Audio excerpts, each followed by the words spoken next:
Oh my goodness gracious. Oh my great heavens. Oh my golly gosh. We are live again. Finally. How long has it been? I got a notification saying 22 days. 22 days. That's insane. 22 days since I've last streamed. I wonder how many memberships I lost. Probably all 7 of them. We can't hear you. He doesn't know, chat. He doesn't know. He doesn't know. All right. So I'm going out for a meal later with my family. So I got like 3 hours with you guys before I got a dip. Thank you, Spandog, for the 7 months. Late situation is crazy. Bro, I was late by like 2 minutes. Don't hold me to that. Thank you, Nicholas, for the 23 months. What are you doing today? Touching myself on stream. We've probably got a bit of React Andy to do. There's some stuff I wanted to go over. Thank you, Steph, for the 6 months. Members fell off. True. Thank you, Raylin, for the 25 months. 4 minutes late situation is insane. Okay, bro, it was 4 minutes. It was 4 minutes. There was no need to get so irate over that. Thank you, Leland, for the 9 months. When are you making the 1 million special? I don't know what you're talking about. I don't know what you're talking about. Oh, wait, you're not doing a bit. No. You're talking about the charity for Pyro Live. I thought you were about Parasitical. Yeah, we're... That kind of fell on the wayside a little bit. Banban. Thank you, Nick. Ooh. I nearly said Pyro doesn't have a family. He's actually gonna go wish his inflated furry art a happy birthday. He got a cake and everything. Thank you, Lost and Tsunami, for the 10. I mean, that's true. Hey, Thank you, Pyro, Reese, for the 26 love months. Your content. I met you and your sister at PAX SOS. You are one of my favorite YouTubers. Would love for you to do an analysis video on papers, please. Are you the one that... Thank you, Jordan, for the 10. Are you the one that asked me in the queue? Is that Rayman 2 Overworld I hear? Very based. Dappy want mint.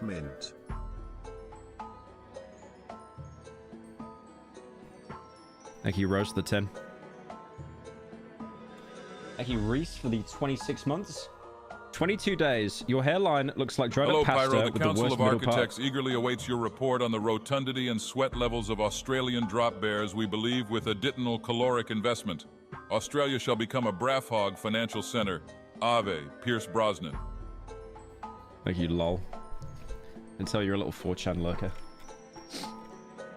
Hang on, I just gotta do cocaine. 1 sec. Oh, that's better.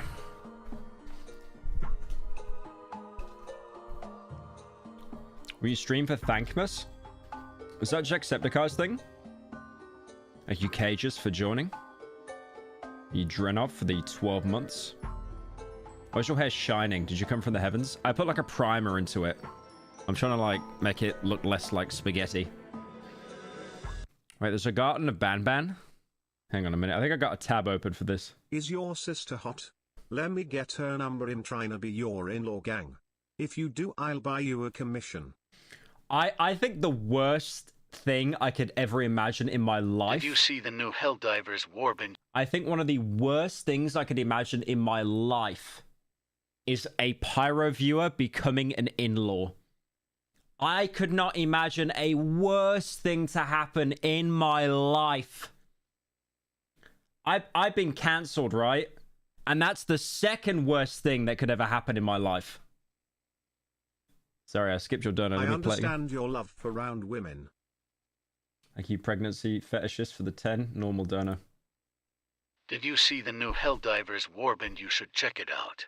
Is it the one with the farts everywhere? Is that why you want me to check it? Right. What was I looking at again? Garden of Banban. Oh my cinema. Oh my cinema. Hang on, I gotta adjust my camera. You can't talk, dude. I'm more normal than you, furry. Yeah, I mean, you're here watching my stream, so I don't really think so. I'll be honest. I really don't think so. I beg to differ. But anyways, we have peak. Garden of Banban, more like Garden of Peak. You know that they like A24 wishes they could strive to be like this, man.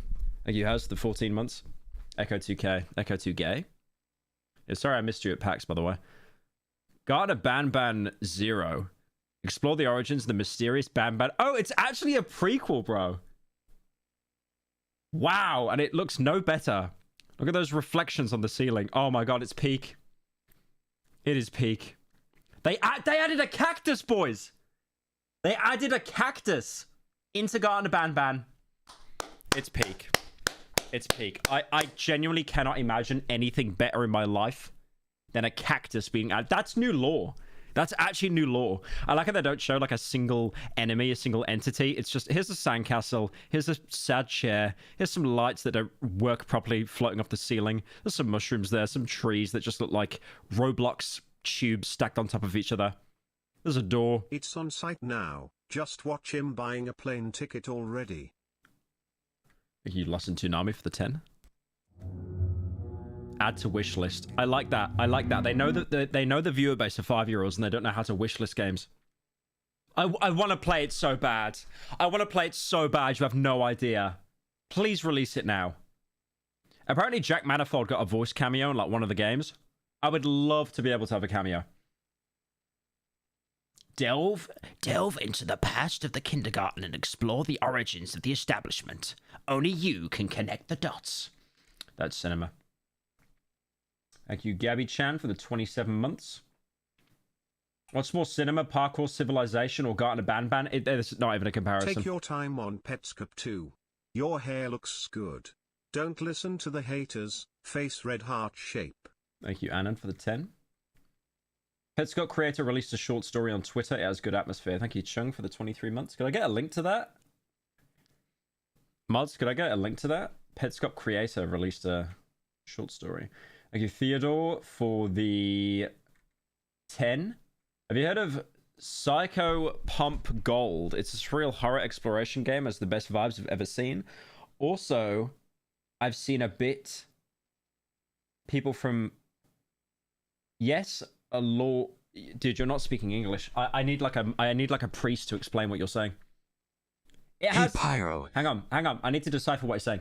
It has the best vibes I've seen in a bit. Also, yes, a law of people think the main character is hot, but that's besides the point.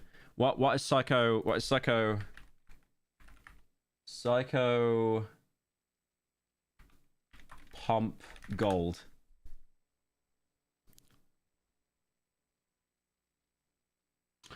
Oh, it's anime. It's anime. And dropped. Unfortunately. Anna was lying to you. Your hair looks like Leon if Leon got eaten by a snake and got spat out. TBH, you might like that. Thank you, Toonami, for the 10. Also, boys, I want to show you this. This is the only public interaction I've had with Ludwig in my life. Look at this. So look at this. There was this tweet that was posted, right? A lot of people are tagging me. Quite a lot of people here are tagging me. I'm not really sure why. There's quite a lot of people tagging me in this art. And then, look at the top. It's Ludwig. Everyone loves Ludwig. He's such a wholesome guy. What's he replying to, I wonder? So, okay, for context here, Ludwig has released a game called Rivals of Aether 2, and there's a lot of furry characters in the game. He even had to go on record and say, explicitly, he wasn't a furry. So someone did fan art, right? Of one of the characters, quite rotund, quite inflated. I haven't played Rivals too much yet, but I like Fleet. So he said great art, because obviously it's his game, you know, promo and stuff like that. And then, I replied to him, saying... I replied to him saying, sorry, wrong account. I so nearly ratioed him. I was so close. I was so close. He got 11k likes. I got 9.8. And I replied like a full day later after the tweet went up. I was so close to ratioing him. You have no idea. That would have made my day. Ah, beautiful. Beautiful. Stand up. Why? I'm sat down right now. Sorry, what's the dodo I skipped? Sorry, Jordan. Stream that Linwood parade by the hash browns on Spotify and Apple Music. No, I'm not getting the stream taken down. Also, what we're gonna try and do here, boys, is this stream. You know how I usually unlist streams? I'm gonna keep this one public and see what happens. I'm gonna keep it public after the stream is over. We're gonna experiment, but that then means I gotta be so squeaky clean. Like, Play no Black copyright Ops music. 6 campaign. It's actually gas. It got 9 on egg, and so play it, you blonde monkey. No, I wanted to play it. I literally wanted to play it. Thank you for the 10, Ali. I want to do some React Dandy first, though. I saw the Act Man, prominent actor in the acting community. He made a video talking about the death of midnight releases. I do want to give this a watch. Because as someone who was, I'm quite an old person, as someone that never left my house to do a midnight release, I now have remorse of something that I never took part in. I remember when GTA 4 came out and everyone was doing a midnight release. I remember like when I used to live in Birmingham, right? There was a game store near me and there was a kid that got robbed outside for the GTA 5, sorry, not GTA 4, the GTA 5 midnight release.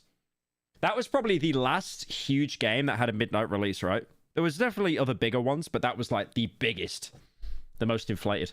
Show all of you the coolest piece of gaming history that I own. It's this Halo 3 Legendary Edition Master Chief helmet. Now, what's really cool about this is you will notice it has all of these signatures. And oh my god, I got my wait.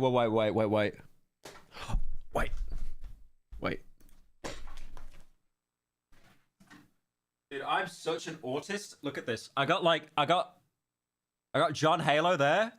He's lost his hand for some reason. It was like an energy sword accident. And I got this as well. Look at this. We are going to keep this stream clean. In the business, we call this foreshadowing. Shut up. Dude, I've had this helmet. It's covered in dust and that. Oh my god.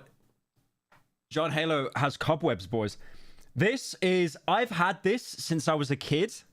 And my dad put like sponges on the inside so I could actually wear it. So there was like padding. I've literally had this since I was like 12. And it's covered in...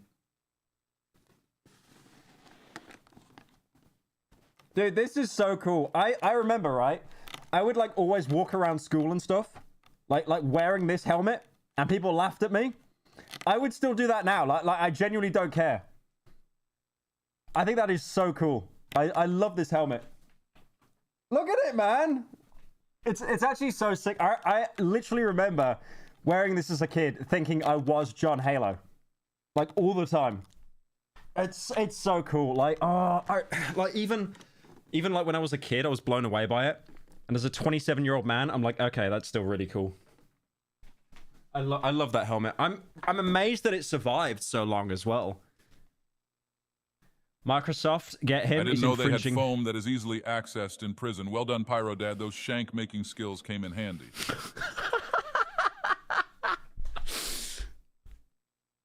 No, that's really cool, that helmet. I love it. I love John Halo. I've got a Fallout helmet as well, like a Brotherhood of Steel that you got with Fallout 76, but I don't care. That sucks. I don't care. if you look right there, 9/25/07. This helmet was purchased on the midnight release of Halo 3.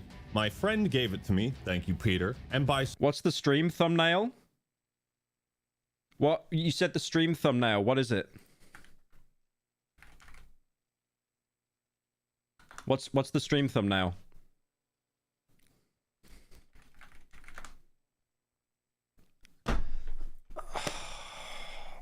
I thought it was going to be something cool, like me wearing the Halo helmet. Why is that the stream thumbnail? I've shown that for like 5 seconds. No, man. How do you change that?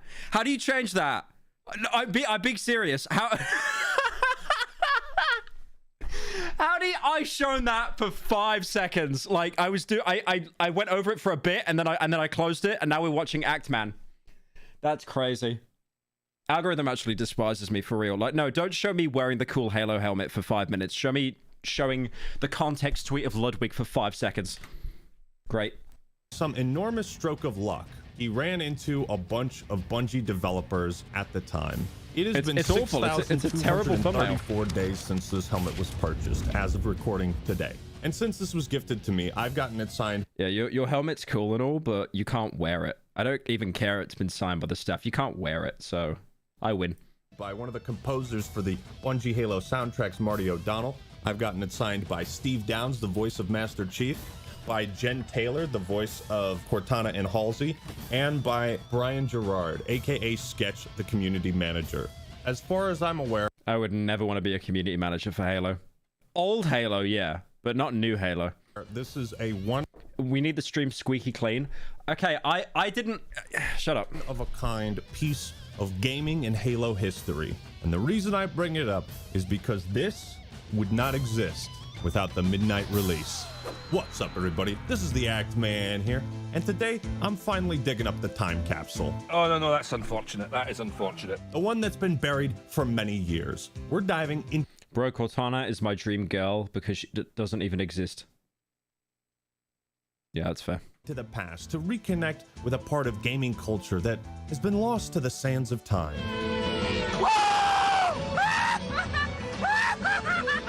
The midnight release. I do love, like, during a midnight release, like, the absolute joy you'd get, as opposed to now just, I open Steam, I click buy the special edition, then I install, and then I wait 5 hours, and then I play the game. I think that's something that, like, I really think, like, physical media is just dead now, which sucks. I mean, I know, like, all the benefits of it, like, it's better for the planet, all that kind of stuff, but I don't know. Of video games. A joyous event where gamers from all walks of life around the world would leave their cockroach-infested dens. Dozens of grown men and probably about 3 women have crawled out of their parents' basements tonight. Set off into the darkness, head to the nearest GameStop, and impatiently wait for... I like how Jimmy Kimmel is, like, throwing shade on any human alive, by the way. ...the clock to hit midnight. You remember when Jimmy Kimmel was, like, roasting YouTubers, and then he got so much hate that he actually invited Markiplier onto his show? I'll see if I can find it, actually. Pyro, be careful because it was reported that the Fallout 76 helmet had mold in it. Vomiting face. Wait, it did? Is it Jimmy Kimmel or Jimmy Fallon? They're basically the same. Oh, it is Kimmel. He definitely had Markiplier on. Yeah, he did. That's right. 9 years ago. How did I recall that? Yeah, that's right. He got a ton of hate because he was, like, saying that YouTubers are just no-lifers and stuff. And then he got a bunch of hate, and he was like, producers told him, okay, that's out of touch, apparently. So let's get Markiplier on the show. I'm not going to play it. I don't want to get the thing taken down, but yeah, penis. Once a core staple of the gaming world, it has since been replaced by... You know, this sounds really sad. I look back at this with, like, such nostalgia. Like, I'm not even old, right? I'm 27. That's not even old. Like, I'm very young. Like, I look back at this with so much nostalgia. World, it has since been replaced by online retailers and digital storefronts. And as these events fade further and further into obscurity, I want to remind everyone... 27 isn't old. It's not old. It's genuinely not old. Pushing 30? No. You don't understand. 28 is pushing 30. And when I'm 28, I'll say 29 is pushing 30. Everyone, what we've been missing. Fucking paint, nigga. What you thinking, nigga? I go hard for black eye. Is physical media truly dead? Because you can get a collector's edition of Terrifier 3 that comes with a body pillow. Are you serious?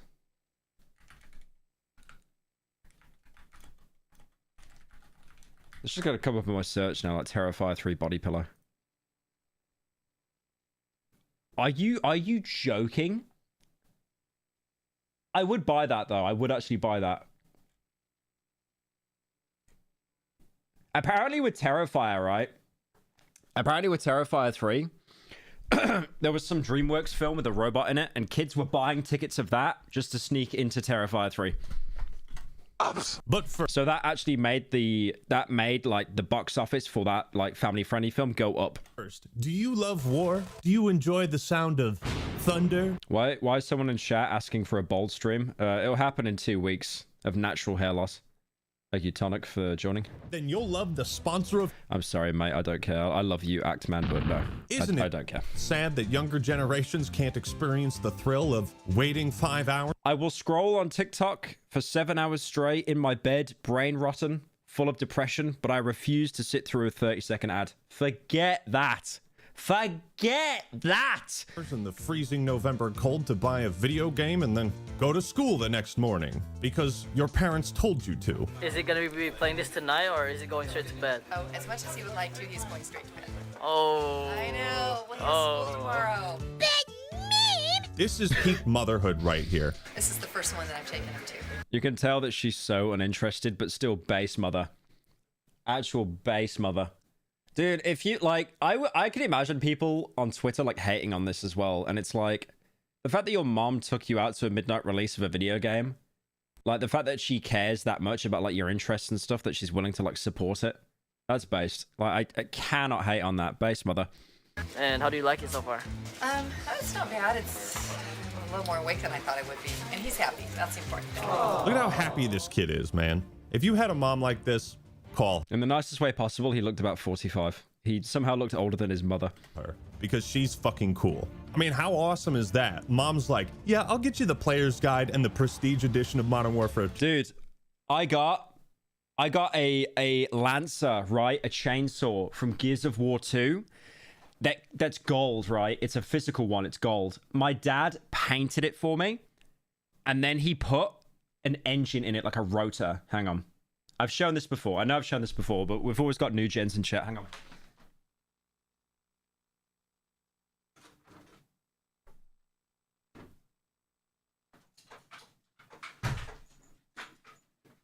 I know I've shown this. I know I've shown this like a million times. I know. But look how cool this is. Look, you could like aim down the sight and stuff. And then you could like open that. And then open this. And then the magazine comes out. If I can. That comes out. And then like he's painted the Lancer red. Like it has blood on it. That's not family friendly. And then as well the motor, if it still works. Hang on. Wheelchair guy here. Are you going to play the Silent Hill 2 remake? It's peak. My Silent Hill is a flight of stairs cack. It's also got some dog tags there as well. I think that's sick though. I think that's sick though. That was like the most base parent moment. Too. But you gotta go to school tomorrow. Would you take that Yeah, whoever did the TTS, I completely drowned you out. I'm sorry about that. Also unlucky. deal? I'd make that deal. I don't blame you. Damn good deal. This is just one of the thousands of stories you can uncover when combing through Show us the statue. What statue? I've got like a fat robot. Oh, you mean that statue? Hasn't arrived yet. midnight release videos on YouTube, most of which The statue that I commissioned for like $3,000 of my Fox character, it keeps being like the customs keep sending it back. They're like that repulse by it that they're just not letting it into the UK. posted by channels with like 100 subscribers 14 years ago. And you know what? If you ever went to a midnight release, it's your duty to share your story in the comments below. I want to read them. We may not have any more opportunities to create new stories, but we can relive those memories, and they'll live on in the comment Did everyone in 2006 just wear denim jeans exclusively? section. In today's No, it got rejected. The Actman lost my respect after he gave Marty O'Donnell a platform on his channel, even though the man supports Project 2025 and tried to assault a female co-worker at a Halloween party and joked about it on Twitter. I have no idea what you're talking about. I'm sorry. I've always wondered. Did you what's say the purple thing? Did you say Rosie O'Donnell? I don't know what you're talking about. Hang on, the box is here. Look, I'll see if I can get it up. We have the box. It seems now that people have gotten used to your hair already, including myself. But That's wouldn't the it box. be nice to go back to the old days? Look in the media channel on your Discord. We have need the to box. see you with that haircut once more for real. I've always wondered, what's the purple thing on the drawer there? Is that some sort of bear figure? I've seen those about before. Pyro, please play Silent Hill 2 remake, please, please. I'll pay for the game, please. I've played through it off stream. It's really good. I could play it on stream, not today though. What's the purple thing? What do you mean? What's the purple thing? What purple thing are you talking about? You know about that? Those are girl headphones. I don't know what purple thing you're on about. The robot bear. What? Oh, it's pink. This one? That's Pink Panther. That's Pink Panther. I got it as like a bear brick. And it's easy. To your right? Oh, you on about that? You on about that there? I got, yeah, it's an Evan. What about this? Yeah, it's like an Evangelion bear brick. I just thought it'd look cool. Way too much money though. But still very cool. I don't know what else I have actually to like show off.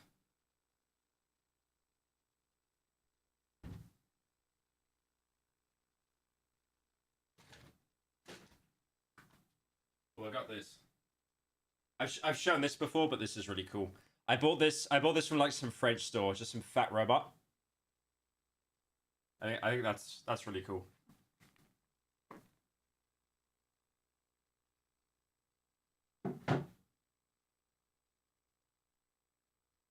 Anyways. Why is chat saying well? Why is chat saying well? It wasn't even fat. Easy to get complacent and lazy when every necessity and comfort can be bought, ordered, and delivered straight to your home. Doesn't it feel like we have... I'm so happy I can't get, like, delivery where I live because I'd be such a fat bastard. ...less reasons than ever before to leave the house? As if technology has made life so convenient, we've started losing some of those... Have more money. Wheelchair guy here. Thank you, Are you Hector. going to play the Silent Hill 2 remake? Yes. Peak. My Silent Hill is a flight of stairs. I've been playing through it on hard difficulty, and it's difficult. It's very rewarding though. I might play it on stream. Not today though. My plan is I'm going to do some React Dandy. I'm going to go out and eat with my family, and then if I've got the energy later, I'll probably stream again and then do Black Cock 6 campaign. Those wild. Hey, Pryo, am a longtime fan. I have a genuine question for a furry. I'm into anthro characters like Luna from Hell of a Boss, but I'm not interested in fursuiting or interacting with the community. I wouldn't say I'm a furry, but would you? I'd just say you've got a problem in your brain. There was some wires crossed as a child, I think. I mean, I would never go to a furry convention. I'd never get a fursuit. Don't clip that. Don't clip that. That's going to be used against me like later down the line. But yeah, Pyro, I mean... when are you gonna play Trepang 2 plus the Blady Kisser DLC? You are literally missing out. It's on sales. Also, I have 10 remote nano pipe bombs inside your skin ready to go off. Thank you, Chinese letters, for the 10. Yeah, Trepang 2's sick. Predictable journeys we used to go on. And that's kind of boring. But boredom is the last thing you'll be feeling today after watching this video. Because today I have combed through the desert and unearthed the coolest, the most insane, hype as fuck footage of midnight releases on this planet. Hey, Why Pyro, were midnight you releases should try a little game so called awesome? World of Warcraft. And They have playable Pandaren. I think you'd like I Can Be Your Tank. Thank you, Anna, for the 10. Now, World of Warcraft is kind of mid, bro. Sorry. why don't we do them anymore?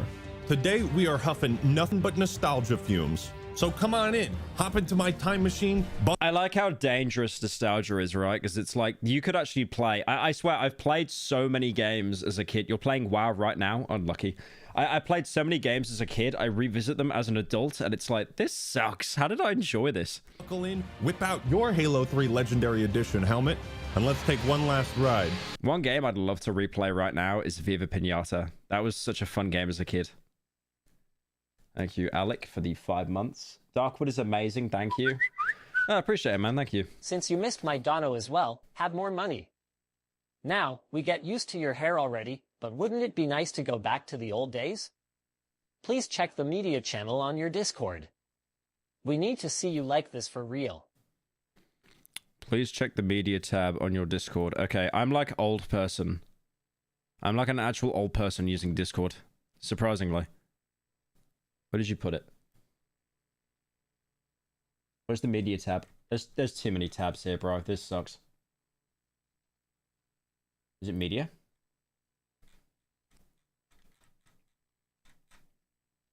Holy. No. No. No. What is that? What am I meant to be looking for? Oh, wow. Wow! Holy Butterface! Butterface! My hairline was always cooked. Like, I never had a chance. I actually never had a chance. Like, even back... Okay, yeah, I'm not checking that. Yeah, I'm not checking that anymore. Down memory lane. World of Warcraft, baby!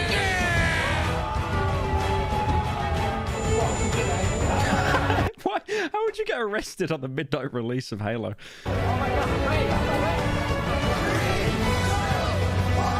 Isn't it crazy that stuff like this doesn't happen anymore? And instead it's just like a streamer doing an event.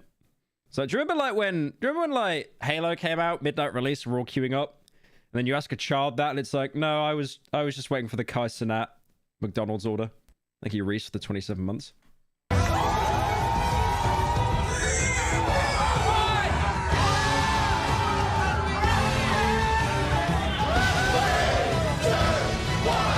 He had my chainsaw. He literally had my chainsaw, by the way. Teaser, reveal, hype, anticipation. Pokemon X and Y 2030 midnight release in New York went bonkers. Yeah, I wish I was there for that. Excitement, energy, and release. This is the Pyro. I actually understood that more than like any rant he does on his streams. Formula for video game launches. And midnight releases were the release of everything we've been feeling, everything that had built up to that moment. When we walked out of the store with the game in our hands. Black Ops came out in 2010? 2010? 14 years ago? Oh, God. And a big ass grin on our face. And each midnight release was different. They were all like the climax of a story. Also, quick note, I literally remember like my family, my mom and dad buying me Black Ops for Christmas, and I was buzzing. Officially launching the Actman subreddit that I created like 7 years ago. Why would you do that? Why would you make a subreddit? That's the worst thing you can ever do as a content creator. Link is going to be in the description. Should we look at my subreddit? Should we have a look at what's posted on there? I'll be honest, I took a bit of a detox from it. I wasn't checking it that much. Let's have a look.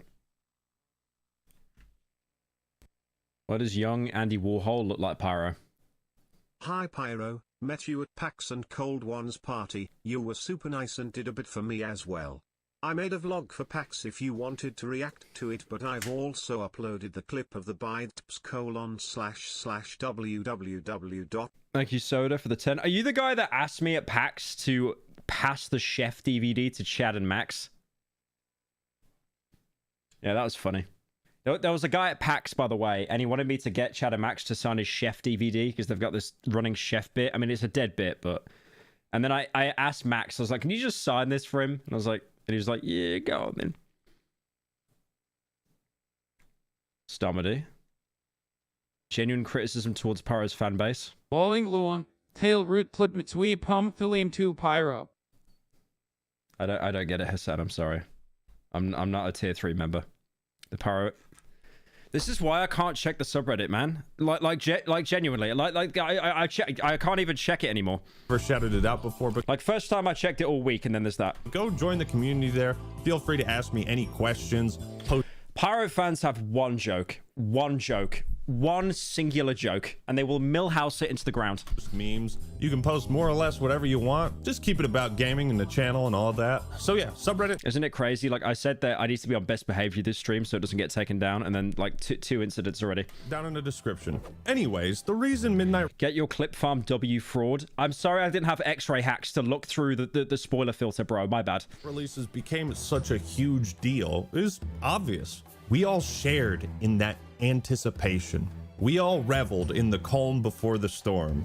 Going to a midnight release made you feel like you were part of the in-group, an exclusive club of hardcore gamers that wanted to get that next release as soon as possible. I don't think I ever went to a midnight release in my life.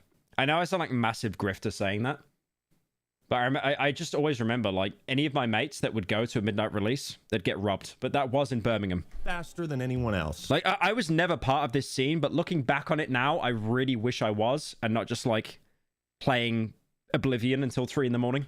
You'd encounter other hardcore fans along the way, strangers. You would share with them what you were most excited to see in this new release. It was a community potluck. And for better or worse... Jesus.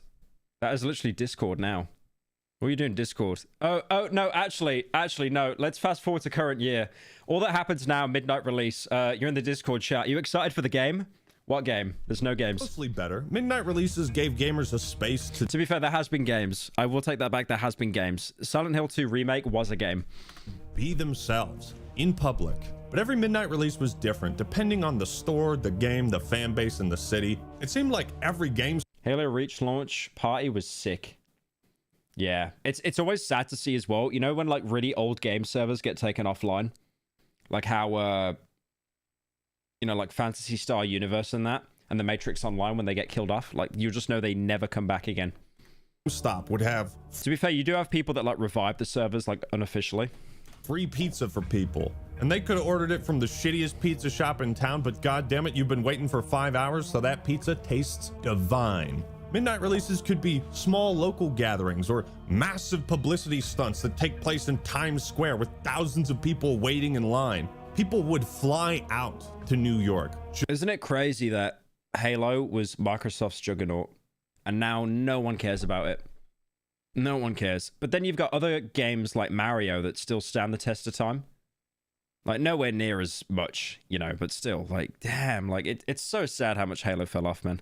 Just to experience the release of Halo 3. I'm going straight from here to LaGuardia, flying to Chicago, and going home to play the game. Hey, Did you come here just letting you know that I am eating ice cream while watching your stream. It is cookies and cream, but I think my tummy is getting a bit sore. My tummy hurty ow owie ow owie owie ow. Yeah, cheers for telling me that, mate. I really need to... He spent $10 to send that. He spent $10 to send that. Just for this event? Yeah, I came here just for this event. They don't have this in Chicago? They do, but it's not this. You come. Like, is he actually the oldest Pyro fan? Like, he literally sends me a message saying, I ate too much and my tummy hurty. Like, what am I meant to do, brother? You shouldn't have eaten so much ice cream in the first place. I'm here for the experience. This is like, you know, my father went to Woodstock. This is our Woodstock of a generation. You know, at some of these events, they bring out voice actors. For Modern Warfare 2, they had the voice actors for Soap, Price, and Ghost. And yeah, they had like so many A-list, well, B-list celebrities. Warfare 2, they had the voice actors for Soap, Price, and...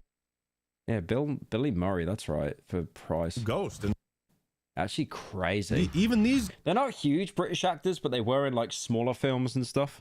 Guys would be like, this is insane. They'd sign autographs. I'm 24. I'm so cooked. Shut up. Shut up.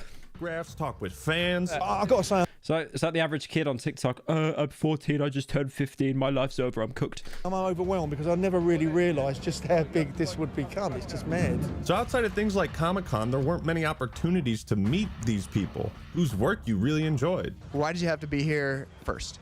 I just had to meet David Hayter. Also, isn't it so mad that like all these people in the queue, they're like all in their 40s and they've got kids now. Isn't that crazy? I swear, looking at stuff like this is just such a time capsule. Man, I have so much respect for the man. I just had to get it to meet him. I wanted to autograph and just let him know, like, he's really appreciated among the gaming community. I tried to get a cameo from David Hayter once saying PewDiePie's based, and he rejected the cameo. So I don't think he likes the connotation of the word based, or I don't think he likes PewDiePie. Something so wholesome about clips like this. So what are you going to say to him when you get to meet him? Snake. Someone in chat said gamers having kids crying emoji. Yo, Pyro.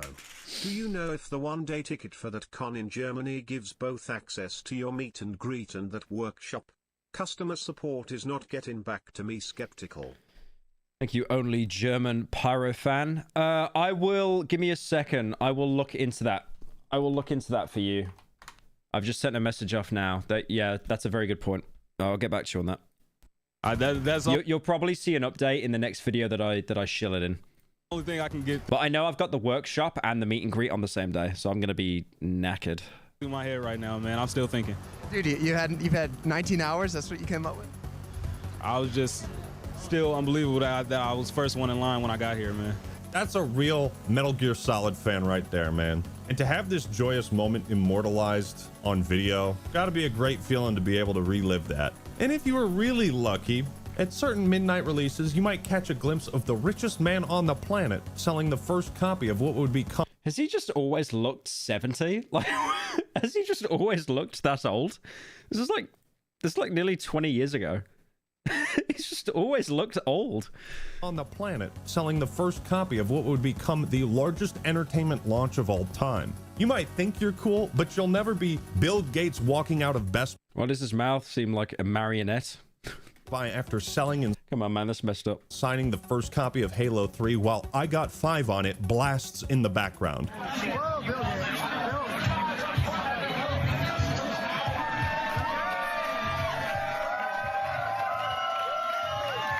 I'll never be that cool. Hello, Pyro. Are you planning to play Sonic X Shadow Generations? The game has gotten good reviews and the Shadow stuff is fun to play. Sadly, it might turn you away since Shadow doesn't have his gun. No gun, it's over. I've heard really good things about the new Sonic game. I've never played a Sonic game since Shadow the Hedgehog. I know one of my editors, Karma, is like a Sonic sweat. But I mean I could check it out. I've heard good things about it.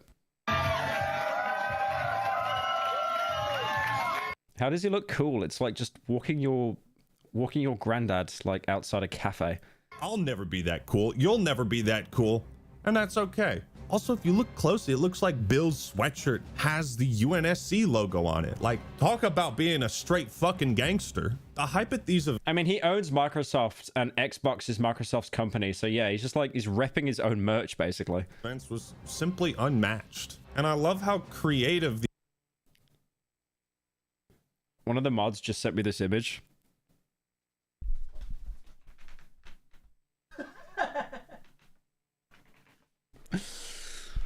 One of the mods live just sent me this image. It's Tom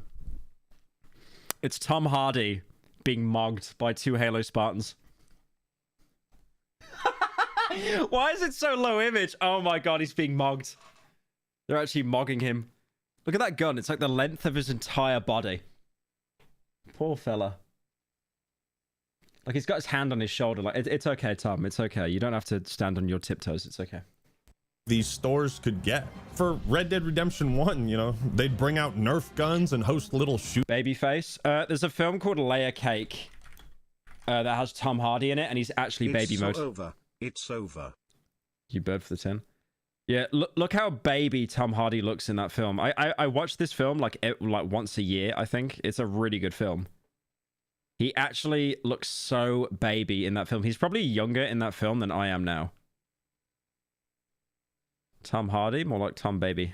Shooting tournaments. For the right product, gamers would come out in numbers. And that's so wholesome because this normally secluded, somewhat socially awkward group of nerds would be able to connect with people who had similar interests in the real world. It could be a fun playthrough. Sea of Stars. Why has my search bar disappeared? I mean, actually, that probably helps me, if anything. I actually think Opera GX purposely have removed my search bar, so nothing happens again. Oh, it's anime? Yeah, sorry, man. World. Now let's just say that when a bunch of nerds get together, the results are not always easy to watch.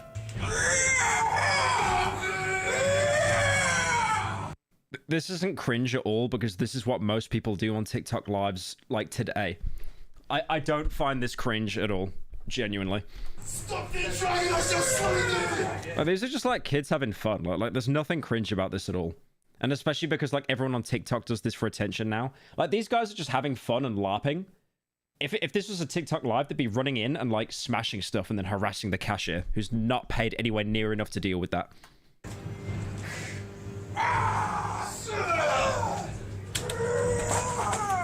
What you're experiencing right now is called secondhand cringe. I don't think it's cringe. Like I genuinely. What is your opinion on birds?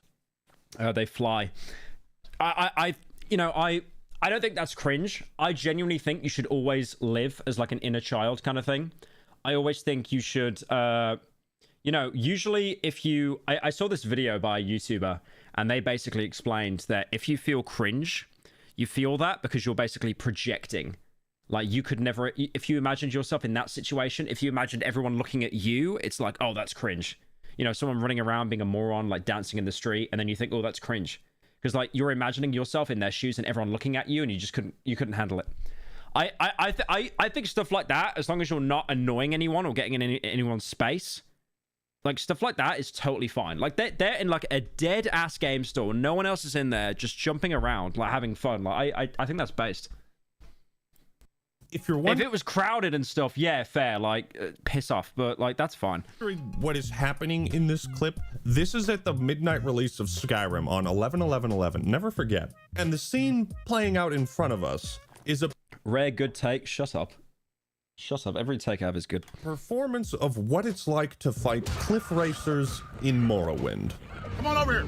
Come on over here. No, you flip me off. Why did I think that was Tony Soprano for like one frame? Come on, coward. To do this in public, in a game... Alright, the only thing I remember about playing Morrowind is there was a spell that you randomly picked up from a guy that fell from the sky, and if you cast it, you just go into orbit and then always die. Such a weird game. Stop. 9 years after Morrowind came out. That takes balls. Now, you may wince, you may cringe, but at the end of the day... But we'll accept it this time. Have a good stream. Are you carrying for the 10? God damn it. You will respect commitment to the bit. You were the one... Oh, Soda, your dono didn't play. Sorry. You were the Shadow? Hey, Pyro. Oh, you're the guy dressed up as Shadow. Greeting everyone at PAX Oz, even though I'm sure it was exhausting. I traveled 10+ hours to come and see you, and it meant the world to finally get to meet you. Also sorry for accidentally leaving my posters, lol. Thank you, Plumeria, for the 10. Are you going to cover the platform too, sweet cheeks? Plumeria, it's... Okay, this is really funny, right? Okay, little miniature story time. I had a PAX meet and greet. Everyone I met was so nice. Apparently we sold out. There was like hundreds of other people that couldn't even get into the queue because any more would be a fire hazard. So I need to talk to them about that next year. It was absolutely exhausting, but meeting every single one of you was insane. I do have to apologize as well. The last couple hundred people, I did have to rush through you. It was like, hi, you want this signed? You want to get a picture? And that was it. Like, we couldn't really talk because they were telling me, like, security kept telling me every 5 minutes, like, if you don't rush through these people, we're just going to send them away because we can't, they're not legally allowed to be here, like, past closing time. So I did have to rush a bit towards the end, but I managed to get through to everyone because a lot of people did. So, I mean, bro, some people apparently traveled from like different states of Australia, like from Brisbane and stuff. Like, I'll never understand that, but I appreciate that. But yeah, it's funny because a lot of them came up to me and they were like super nervous and that, right? And then, you know, I'd say bye, you know, thank you for coming. And then like they would leave the poster that they paid for. So they'd hand me a poster, I'd sign it, right? And then they get so like, they'd be so worried about like taking up my time that they just like ran away. And I have to call some of them like, hello, person, you forgot your poster. You forgot your poster here. And then they'd have to do this like walk of shame, like coming back. Yeah, it was kind of funny. Like so many people did that. So many people. I'm a fucking cheeseball. I thrive on the cringe of my skits, if you can call them that. I think we should take a big fat fucking shit all over their fucking and fuck I'm just gonna sit here looking cool. Midnight releases gave gamers an opportunity to feel like they were normal, you know? These were times where we all came together to celebrate this hobby.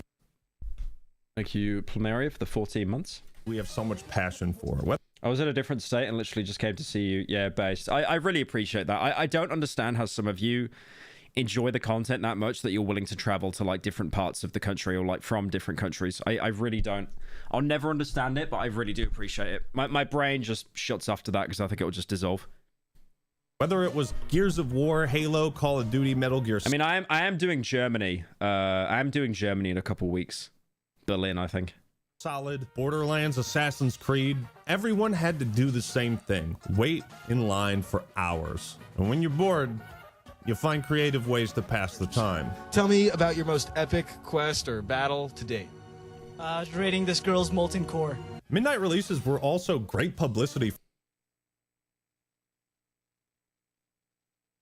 I gotta play that again. That was too... Okay, that one was bad. That one was bad. Creative ways to pass the time. Tell me about your most epic quest or battle to date. Raiding this girl's molten core. Midnight releases. He definitely held hands, by the way, and that's not the extent of it. Were also great publicity for the companies. Look at all these gamers excited for our product. News media would pick up on the story. It would tap into that like viral marketing effect. Or even your friends who weren't Halo fans. Who is this guy in chat constantly asking for feet pictures? Just go on WikiFeet or something, bro. Jesus. Thank you, Sleazer, for the 25 months. Have you played Disco Elysium? I couldn't get into it. I really do want to play it at some point, though. Thank you, Controversy, for the 50 gifted. God damn. Thank you so much, bro. I appreciate it. That's insane, man. Yeah, you're always like a pretty frequent gifter of 50 subs, man. I appreciate that. Thank you so much. You know what's funny? After that whole debacle with like YouTube gifting being broken, I can't tell whether he's like he paid a truckload of money, like £250, or if he just like paid two cents. Hey PP, had a lot of fun hanging out with you yesterday at McDonald's. I'm thinking some verts kebab later tonight after some beers. You don't have to tell chat what happened in the McDonald's toilet. Come on, man. Would get excited for the game because every one of his friends was. That guy's nose is enormous. Excited. People coming together For a video, yeah. for a video game. Yeah. Are you excited? I wish I had a nose that powerful. I am now. Like I wasn't before, but like seeing this. It was always cool when they gave out knickknacks or merch or free t-shirts, but it wasn't just good for publicity. Someone said Adam Sandler. He looks like 5% like Adam Sandler. It was also an opportunity to put on a show. The first thing I said, He got the Maltasanti nose from The Sopranos. it was on performing there. Cool. I didn't ask about how much they paying, how much this. I said, can I get a copy of the game? And they was like, yeah. I was like, all right, cool. For Call of Duty games, they'd have guys dressed up in military garb. They had fucking Frank Woods watching the door. It's not Frank Woods. That's like Jeff Tree. Are you serious? Frank. How's that? That is Jeff Tree. How's that look like Frank Woods at all? He's got the bandana and the hair. The face is nothing like him. Woods. What? Shout out to my boy Jeff Tree. It's in the door. He's the bouncer. Now, ladies and gentlemen, I want to show you an out of context clip of something. Mark Forrest. Okay. Brace yourself.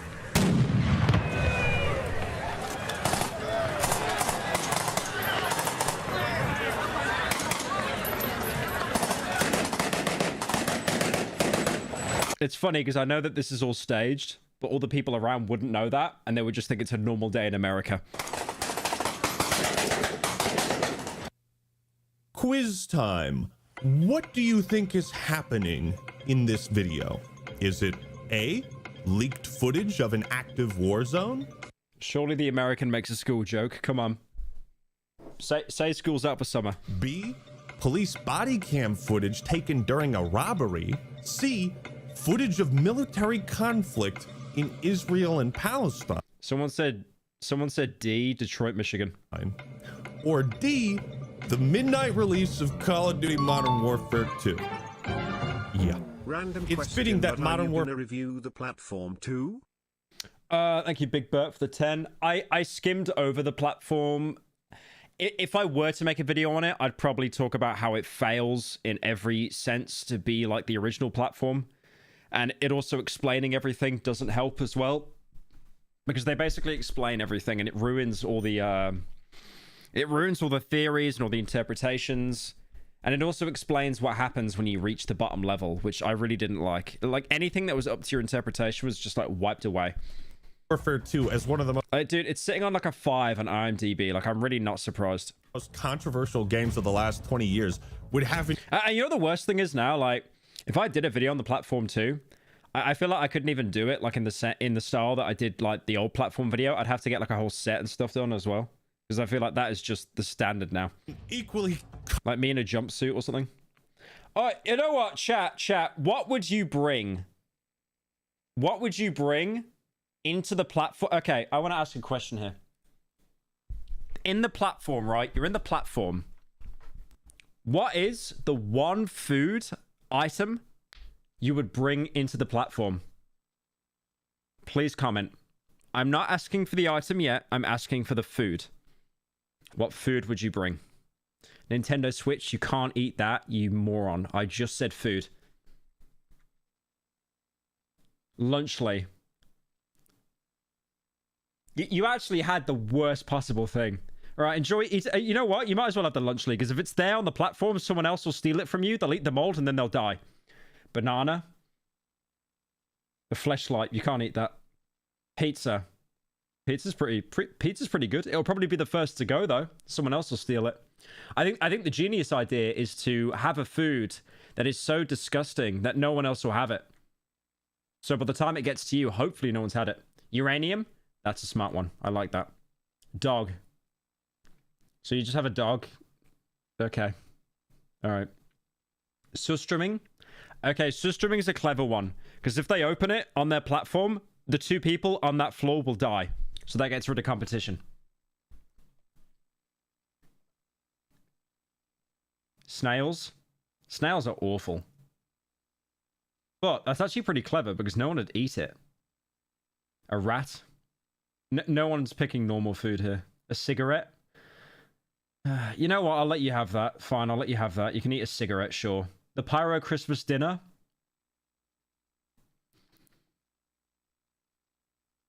I mean, there's nothing wrong with that. Like, okay, I would actually pick the Pyro Christmas dinner because all of you are so rent-free about it that no one would eat it. Like, the platform, I would be stuck on floor 300, the very bottom, when there's nothing left.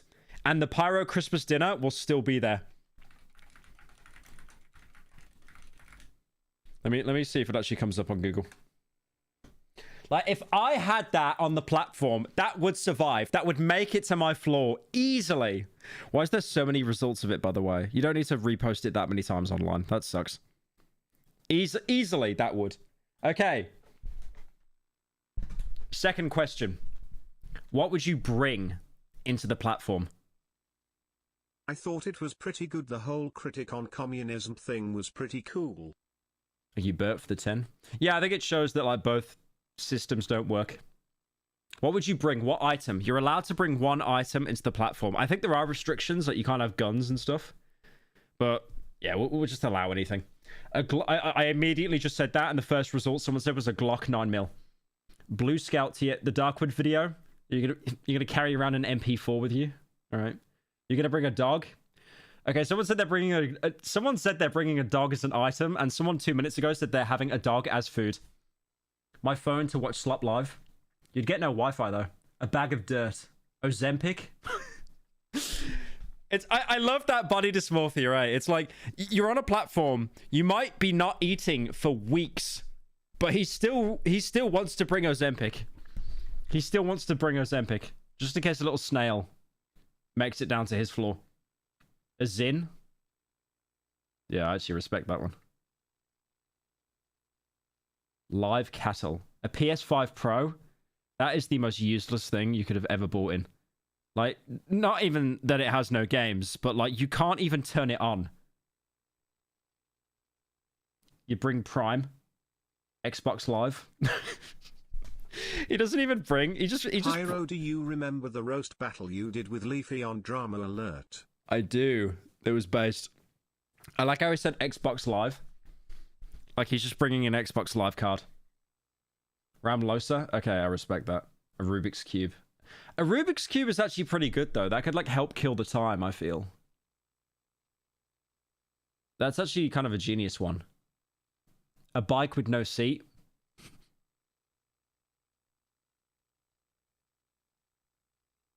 Alright, I'm done with this. Controversial and insane midnight release event. There's no fucking way anybody could get away with putting something like this together and get away with it. I mean, look at this. They're throwing flashbang. Why'd you mention that again? I'm not even clip farming. Like,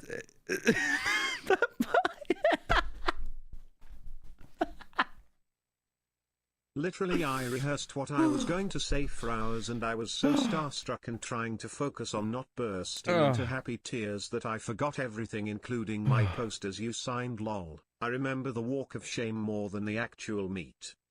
Are you Plumeria for the 10? Yeah, I feel bad for you guys, eh? Because you queue up for so long, and then it's like... I feel a lot of you do have something, like, rehearsed. You do have something rehearsed. And then you kind of, like... You know, queuing up to meet someone for so long, that anxiety just builds and builds and builds. But no, you were all great. Another 10. I'm so high right now. Hey, Big Bert, thank you for the 10. Can you add 5 zeros on the end? And then if it says card declined, just keep removing a 0 until it works. Cheers, mate. Listen to all this fake gunfire. They got a fucking Humvee out on the bike is like PS5, no seat, no games. Just doesn't even make sense. Shut up. Street, and the crowds of people are just behind them. There's people lying on the street in front of the GameStop pretending to be corpses. Look at this shot. Look at how ominous this looks. These guys are... That's based, though. I think that's really cool. Securing hostages in a GameStop. No, he returned his game too late, no. To promote a video game. Now, I was so curious about this. I had to look it up because there's 2 videos of... There was definitely a guy that like rented from Blockbuster and he was like 1 day late on the return. This event. And I tried my best. Do you remember when you could rent films from Blockbuster and you could rent games? I actually remember that. Like, I'm old head. To figure out if there's more footage, if this was a news story, I couldn't find shit. But what I did find is that for some reason, this video has the GameStop store number and the city it was in. This was posted 2 days after this video, but I was able to find where this exact GameStop was, and I cross-referenced it with the Best Buy in the background. Ladies and gentlemen, this is where it happened, and I just think that's so cool. I want to know the story behind this. Why does everywhere in America look the same? America's so strange, eh? It's like they have more priority over cars than people. Like, everything is so flat. So people of Waynesville and North Carolina, help me. Help me out. I can't find... America has negative creativity. Yeah, it's like if you gave a 12-year-old, like, creative mode. I will donate my entire bank account for another ASOT. Alright. Big Bert deal. Got a deal on that. Shit about this. If you were there, if you have footage, reach out to me, post it online, something. Now there are... You live in Dishonored?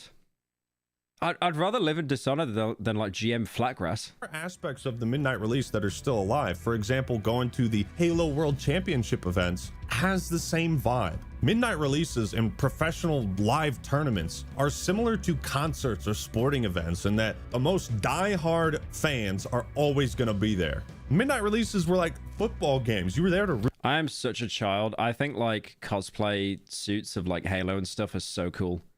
Like I remember seeing, like, when I was at PAX, when I was leaving in the Uber, I saw this guy outside walking down the street, and he was dressed up as one of the pilots in Titanfall 2, and I could just not stop looking at him. I was just blown away by how cool it was. I was actually like a 5-year-old looking at Darth Vader or something. Root for your team and represent them. You could scream and shout and act like a crazy person.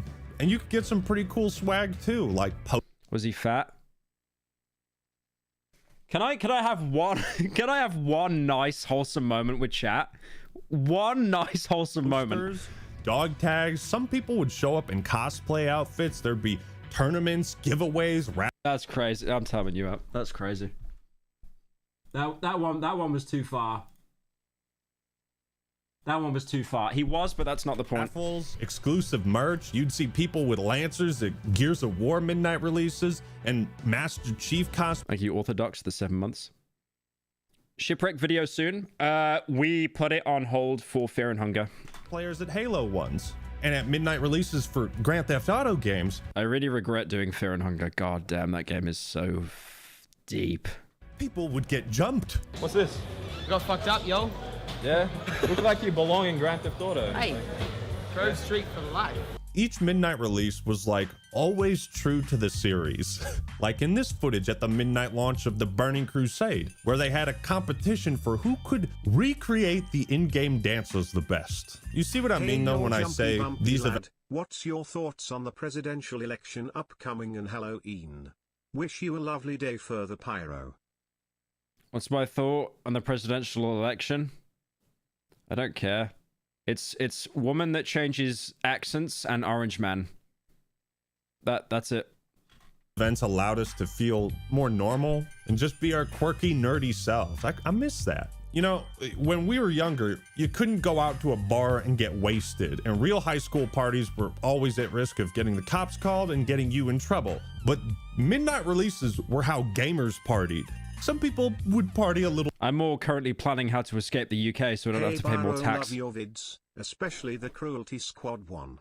Because of that, I implore you to look at Psycho Patrol R and Absolute Full Life on Steam. Oh, is Psycho Patrol out yet? 1. Cow tongue tacos W/a plate of food as my item 2. Ramelosa with the first PS5 game 3. Subway chicken bacon sandwich with Bean Boozled Harry Potter edition. Those are all of my whole options. Absolute Full Life. That's right. I heard about that game. Yeah, I did hear about that game. Yeah, I need to wishlist that. Ooh, they got a demo? Okay, I might try it.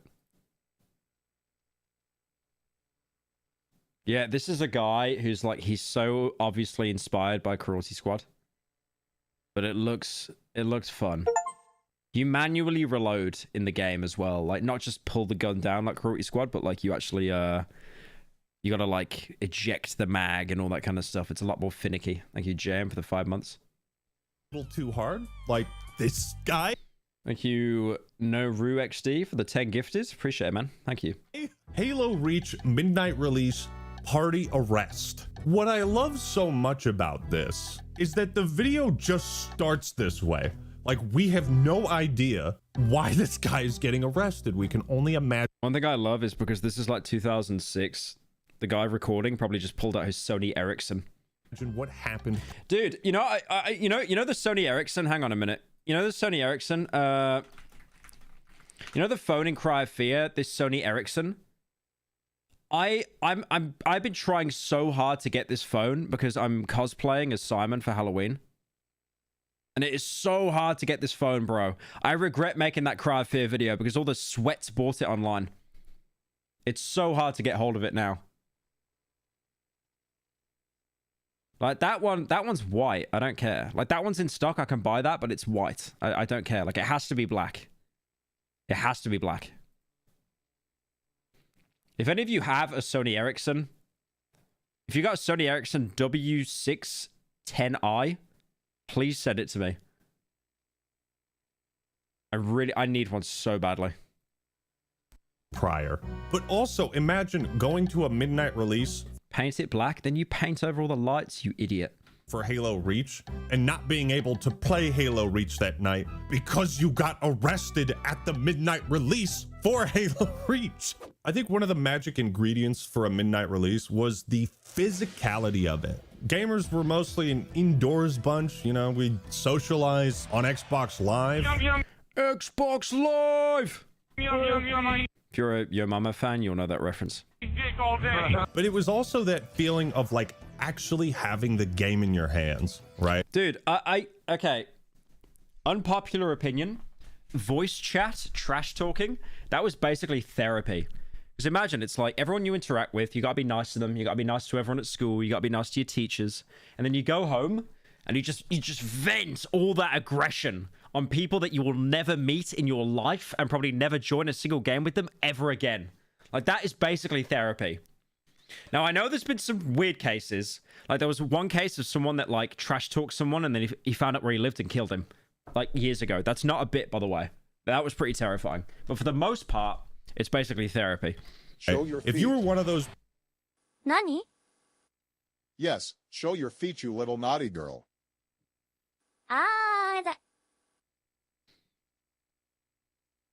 I'm gonna touch you sexually.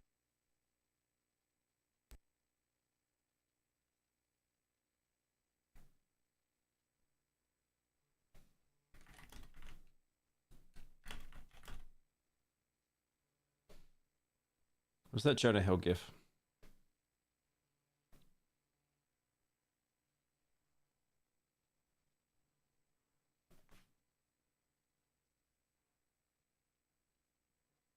That's how I feel when I just get like back-to-back donos like that. So, another one.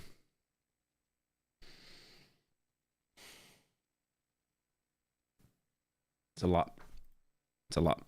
People who got there first and you walked out with like a legendary or collector's edition, everybody else in line would just be like, damn, fuck, I wish I got that one. That looks cool. And that 15-second walk out the store as you go. Voice chat trash talking is the reason about why online gaming is so awesome, and a shame that now in the new CODs we have voice chat moderation. Oh yeah, you've got to tick the 3 boxes. I noticed that. Like, every new COD, you got to check the code of conduct. It's like, I won't say the N-word. I won't hate women. I'm gay. And then you're allowed to actually play the game. Like, I get it. Like, you know, people being like actually racist and like harassing and stuff. Like, that sucks. 100%. Like, definitely. But again, it's like, it feels so sterile, right? Like, times like this are gone now. It's so clinical. It's like in Halo. Like, in Halo, they actually remove voice chat entirely. Like, voice chat is everything. Everything feels like so sterile now. Like, you're not buying a social experience, you're just buying a product. And someone in chat now is going to bring up saying the alternative is VR chat. Shut up. We know you've got a furry avatar. Shut up. Past the line and towards your car, you felt like a don't god. Know nothing about COD lobbies and killing people over a no mama joke. Tragic. I mean, Gen Alpha is... I think the oldest Gen Alpha is a 12-year-old. Let's have a look. Your A bloke on board, Toby's restaurant, could never. Oh. Yes, that's right, suck your toes, big fella. And we'll all laugh. That's Harangella, brother. Thanks, Gordon. Appreciate it. Wait, so they're born between 2010? Yes, the oldest Gen Alpha is 14. That is like... Jesus. Their childhood will actually just be watching at iShow speed. Especially when we were younger, you know. What? Okay. No meme. I'm old head, right?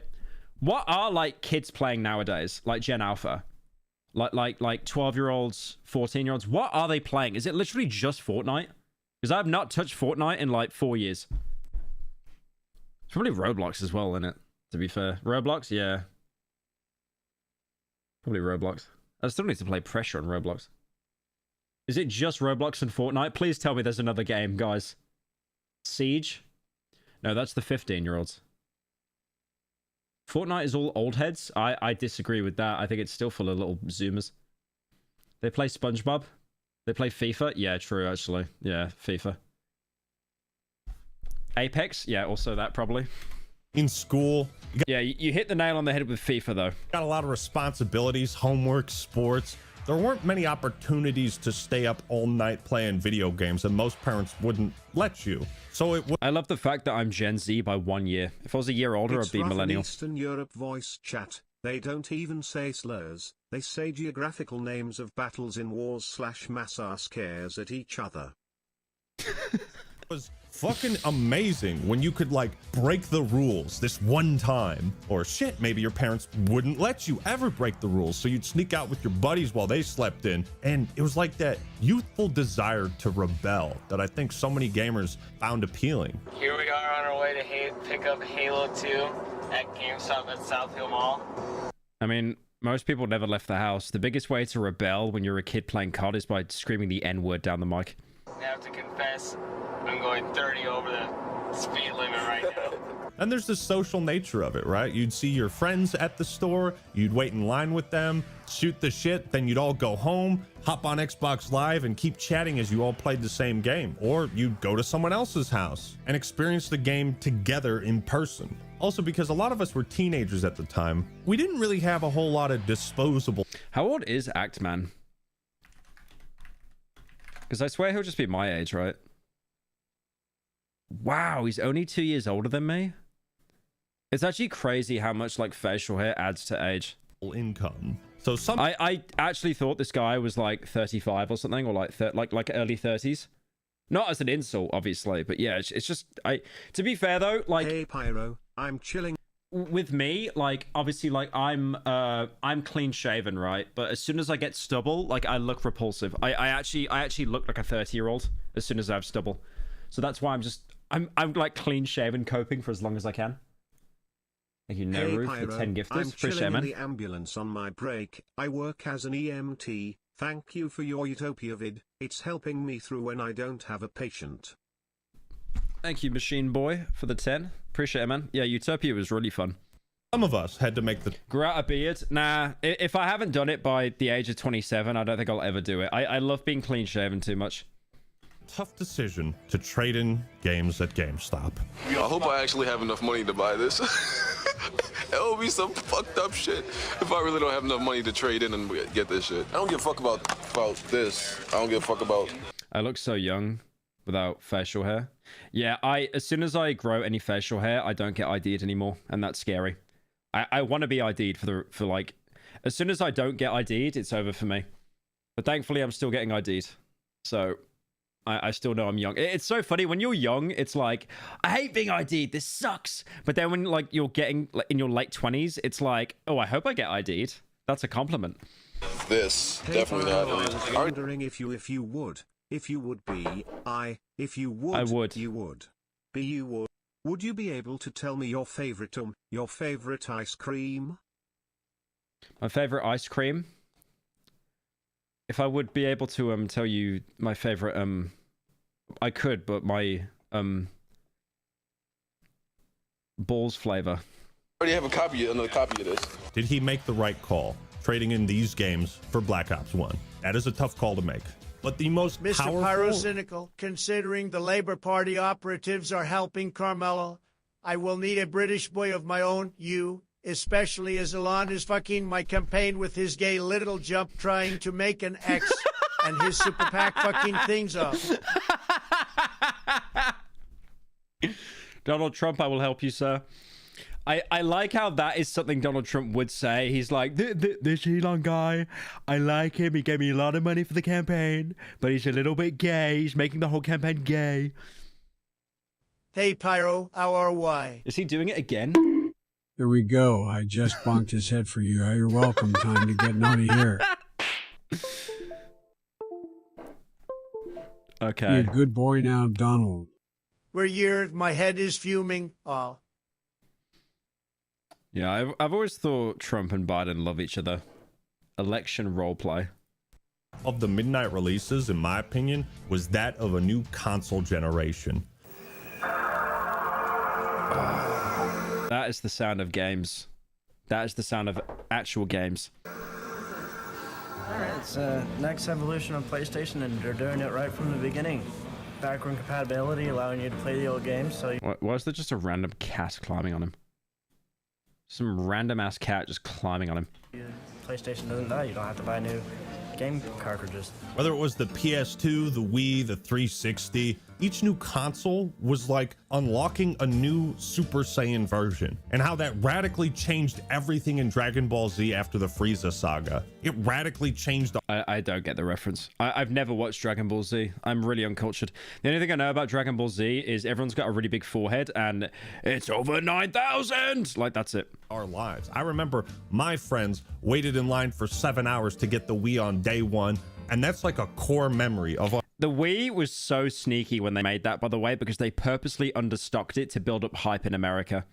Throwing those fucking controllers, hitting the wall, laughing our asses off. Man, it was so much fun. Now, before we talk about how Midnight Releases died, I have one final thing I want to show you guys. It's the very first YouTube video I was in, the Midnight Release of Skyrim. Any idea of what type of race you're gonna Oh my god, look at him in the back. He's actually baby. be making? Dude, let me move the face cam. Look how baby he is. Dude, I'm gonna have to like see everything, you know, before I actually choose. Like, yeah. See all the differences. He's probably like 19 there, right? Like he basically looks the exact same. Probably North, because that's The actual act baby. a native. Right, yeah. But everyone's gonna do that, so I'm probably gonna choose something else. Maybe a lizard, an Argonian. Reptilian? Who knows? Okay, he's like laughing at the fact that he just snitched that he's a furry. Now no one played Argonian or Khajiit unless you're a furry. Also, Khajiits suck, by the way. That's actually awful. Awful choice. My brother is obviously a lot more aloof. Might have been high at the time. I don't know. He's so excited. And I'm like a little camera shy. And I honestly can't believe I found this because I remember being interviewed. But man, what a trip down memory lane. Skyrim came out on Veterans Day, and then you had Saturday and Sunday. So the hype around Skyrim is crazy. Did you see, by the way, apparently with the Elder Scrolls 6, the PR team are terrified because they know that they can never live up to the expectations of what the fans want for the Elder Scrolls 6. I'm really scared that the Elder Scrolls 6 is going to be a lot like Starfield. Just very big, very empty. I really hope it isn't. But apparently they're terrified. It was perfect. That is literally the most perfect release date ever. On Monday, everybody was talking about Are you interested in Skyrim. buying some good premium plates of goods before entering the Castle of Dreams? Yeah, bloke, here at Toby's, you get what you deserve. A huge plate of meat and potatoes, brilliant. Now only 20 quids for a 2-portion. Are you shilling? Are you using TTS to shill your restaurant that you work at to me? So I just wanted to share that bit of Actman lore. I also think it's funny. I call my brother the new YouTube star. So YouTube star. A little prophetic, but with how much hype and money. I work at GameStop and our late night launch for BO6 had 2 people show up. Oh, it's that's crazy sad. how much launches like that have fallen off. That's I sad. had more people are how up for college football lol. Yeah, that's sad. 2 people showing up to your midnight release. Wow, that's really sad. It's crazy how much like things have changed though. There's no hype around it anymore. Why? You know, because it's like when GTA came out, when GTA 5 came out, that was physical, right? You couldn't get it online. Because GTA 5, keep in mind, it came out on consoles first. You couldn't just buy it online. You had to go in and get it physically. So there was such more of a reason to. I think it was available to download later.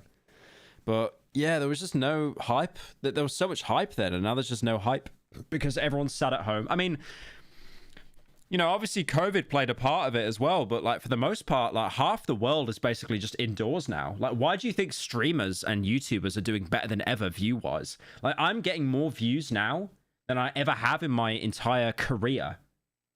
Like, even when I was doing like daily videos, Leafy videos, like half the world is just like stuck inside right now. It's crazy.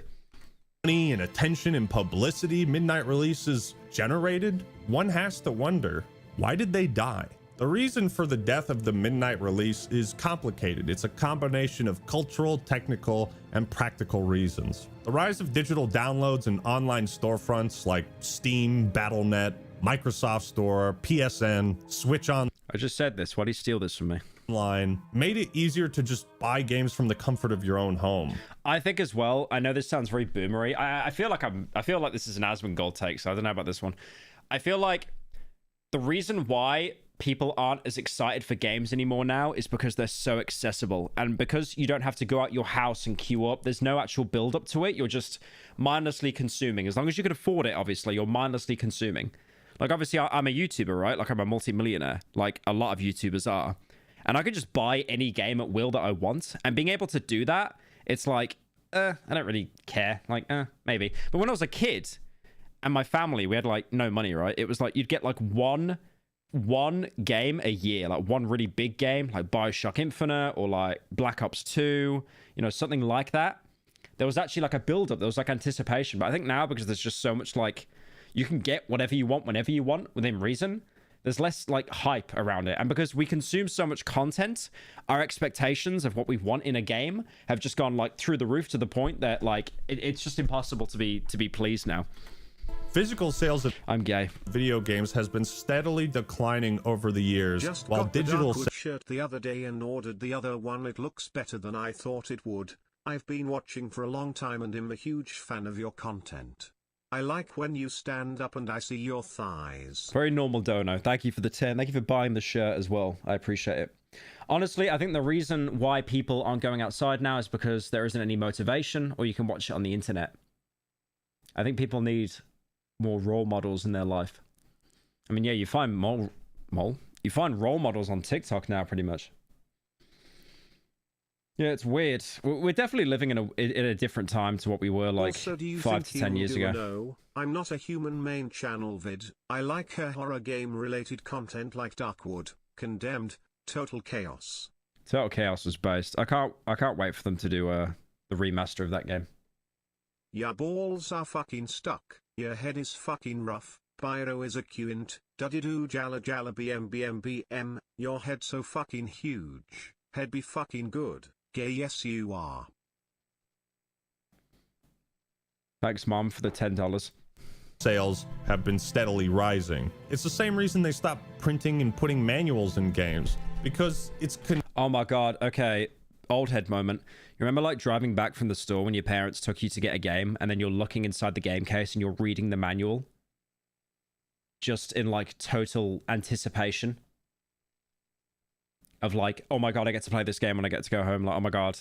Like I still now, I've got a bunch of PS1 games and I still look through occasionally like the manuals and like read through them and stuff. Like that's it. Like there's nothing like that anymore. And I get it, like nostalgia is a very dangerous drug. It does make you look at everything with rose-tinted glasses to the point that like anything, like literally, like I see this used on like Reddit and 4chan and stuff. It's literally just old le good, new le bad. And it just can't be refuted. Convenient, it's cheaper, and it's easier. But also, who wants to wait outside in the pouring rain or snow anymore? If you don't have to, why would you? GameStop and other retail stores are losing money. Yeah, they're all dying. Like the game store, I actually checked the other day on Google Maps. The game store that I used to always visit as a kid, it's closed now. It's shut down. It sucks. I looked at it and I was like, just a tear filled in my eye. I was like, a bit of my childhood has died now. Like with Blockbuster, the convenience of staying... It's so weird as well, because like I know like my parents always tell me, and my grandparents, they always say, back in my day, things were different. But like even now, like in my 20s, I'm realizing like how everything is changing so much. Like no one goes to game stores anymore. You know, like I still see game stores in the middle of town that are like popular. They're busy. But people aren't buying games in there. They're just buying Funko Pops. Home and paying for something is alluring to most people, and because there's less physical... Dude, I remember when Netflix, like before Netflix even did streaming, they would send you a DVD in the post. That I deserve like my old head award right here on my chest. Copies being sold, these stores aren't making as much money, so they're less likely to want to have staff ready for a big midnight release. This makes hosting a midnight release impractical. The other thing is timing. I remember going to the midnight release of the Master Chief collection. No, Master Chief, don't chase me. Haha, that'd be so scary. No, don't do it. Except it wasn't a midnight release. They started selling a game at 9 p.m. and I was honestly disappointed that there wasn't a line. Isn't that weird? Then I got home and played Master Chief Collection, and the disappointment continued for a few years. Many publishers have decided to release games at the same time. GameStop is going to be our generation's Blockbuster. Okay, that was actually the most prophetic statement I have seen in this chat in my life. That's crazy. That's actually true as well.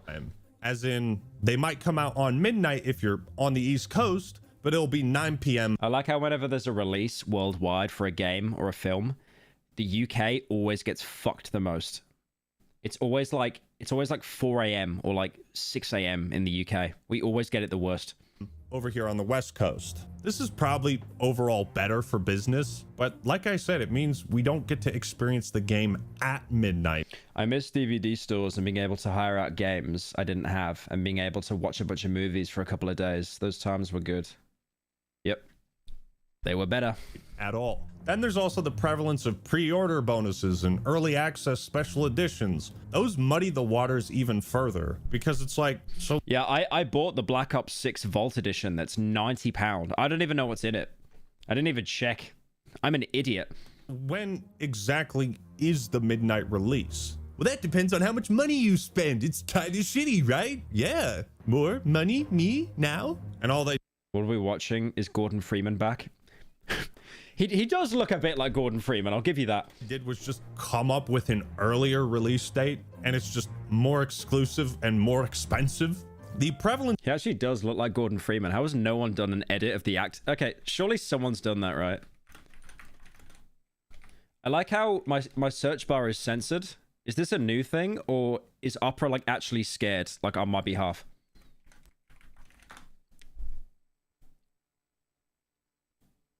Okay, he did it himself. He did it himself. It's not funny when you do it yourself. He does look like him though. Of online communities is also another reason midnight releases have fallen out of... Thank you. Give me butter for the 28 months. Damn. Good to have you back, Mr. Slopical. It's good to be back. Yeah, I took a while off because I was in Australia, but obviously now we're back. And then in a couple days, I head down to Sweden. I won't be streaming for about 4 days, but I will be uploading every day. Favor. It's a little sad to say, but I hang out with people and friends on Discord more than... 1950s rendition of Thick of It by Xi, or hairline receded back to 50s, thick slop boy. I love you. Play Battlefield 1 sometime. It's actually cinema. Thank you, City, for the 10. I can't listen to the Thick of It. I'll get copyright claimed, even if it's a 50s rendition. Than I do in person. So we're less likely to get together as a group to go out for a midnight release. I'm also a content creator. I think stuff like Discord is really good and really bad. It's like, it definitely helps people like get connected more. I mean, like me, for example. I remember that when... like I live in the middle of nowhere, right? Like all my friends are basically in other cities in the UK or other countries. And it's like, am I going to travel 3 hours? Am I going to travel 7 hours to see you? Like travel down to London, get a plane, and then travel some more? Or am I just going to call you on Discord? But I still think like in-person meeting and stuff should always be a thing, definitely. But I think there is convenience with like online social media, like to an extent. I remember that when I was watching this other streamer when they were petting his cat, the chat was focused on the cat, and I just thought that the Pyro chat would just say holy giant, yum, feet, and put sniff emojis or tongue emojis. Goes to show the chat. Thank you, Snorkel, for the 10. Yeah, the Pyro chat is pretty degenerate. They should all be put to sleep, I think. I know, big shocker. So if I really want to play a game the moment it comes out, I'm kind of incentivized. Was this good, by the way, Warhammer? Because I've seen everyone play it. I've seen like Pirate Software and that play it. I've just never had time to play it. To stream it. This also means... Look, too much is going on. It's scary. There's no sad man walking around a misty town. Part of my audience will want to... It's peak? Okay. Watch me, and therefore they won't be going to a midnight release with their friends. Multiply this concept by like 1 million different content creators, and it just means most people are staying inside to play a new game. No one is going on a park bench to pull up their 2 Nintendo Switches. I'm sorry. Like, is Japan on crack? No one is doing that. No one is going on a park bench pulling up their Switches, bro. Or they're staying. And also, that's above 5 FPS. So, inaccurate, please. Where's the little asterisk saying doesn't represent gameplay, please? And to watch their favorite streamer play it. There was a very critical moment when I started. He said was critical. Started to realize the gaming industry was changing, and that was the midnight release for Halo 5 Guardians. You see, that's when Halo died. Guardians is when Halo died. I mean, Halo 4 was the downfall. But Halo 5 is when it died. My brother and one of his best friends, Matt, had a routine of going to the midnight release. You love Halo 5? Come on, bro. It's not good. For each Halo game, starting with Reach. But my brother... Halo 5 had Infection, right? Where they had the sword built into their arm, or was that 4? Because that was like a fun mode. I had to work, so I went with Matt. We got to the GameStop. They were selling it at 9 p.m. Not a massive line. Oh, it was 4? Yeah, it's over. No Infection, it's over. We buy it, go home, and I have to tell him. I think there's also an aspect of it as well as like when you get older, your brain gets bigger, right? So then it's like you enjoy things less that are so simple. You know, like when I was a kid, when I was 12, playing Halo 3, running through Foundry, playing like, you know, jail RP or like zombie escape where you'd shoot barrels to make blockades so the zombies couldn't chase you. Like that was sick. But doing that, like now as an adult, it's like, what am I doing? This sucks. I'm not making financial decisions in my future. I'm not doing my taxes. What the hell? That Halo 5 doesn't have split screen co-op, and he doesn't believe me until we boot up the game and he can't find the option for split screen. You wanna play? Go home. Too bad! I don't have an Xbox. Get out of my house! And for me... Dude, remember when Angry Joe actually did game reviews? I think he just spam uploads now. Hang on. I used to love his reviews. I watched them so much as a kid. Oh, it's actually over. Yeah, just... Wow. What happened? He's just spam uploading. I mean, same. Literally same. He's probably still actually getting very good views a month, though, just because of the amount of content he puts out. Yeah, his reviews were the best, though, man. The Fallout one, that was good. Fallout 4, Cinema. I love this one. 8 years ago, I'm an old man. Ride to Hell, that was hilarious. I love that one. GTA 5, that was... Oh, Colonial Marines, I watched that one. Dying Light, I watched that one. Yeah, he always had this character that was just like basically just a cash grab, like CEO guy. That's crazy. 10 years ago. Oh, I'm old. I'm old. I don't like being old. I don't like being old. To be fair, though, the guy is 40 years old. Like, you know, you kind of lose that passion and that drive. And you're just like, I just want to make money now. I mean, that's what Logan and KSI and all that are already doing anyway. That was the day that the midnight release started to die. Do you want to play a zombie game? Okay, I know what you're referencing. You're referencing the Angry Joe bit where he goes, hey, Joe, want to play a zombie game? It was when it started to feel like the game industry could make more money off of me if we didn't go to a midnight release. And finally, the only good thing about like AAA games being so greedy now is it's caused a huge surge of these indie games that are just cinema. Like if you think about it, right? Like most of the games I've covered, why is that the first image when you look me up? A guy dressed up as Shadman, great. And then with Finster, yeah, I do love Google, I really do. No one's hijacking that.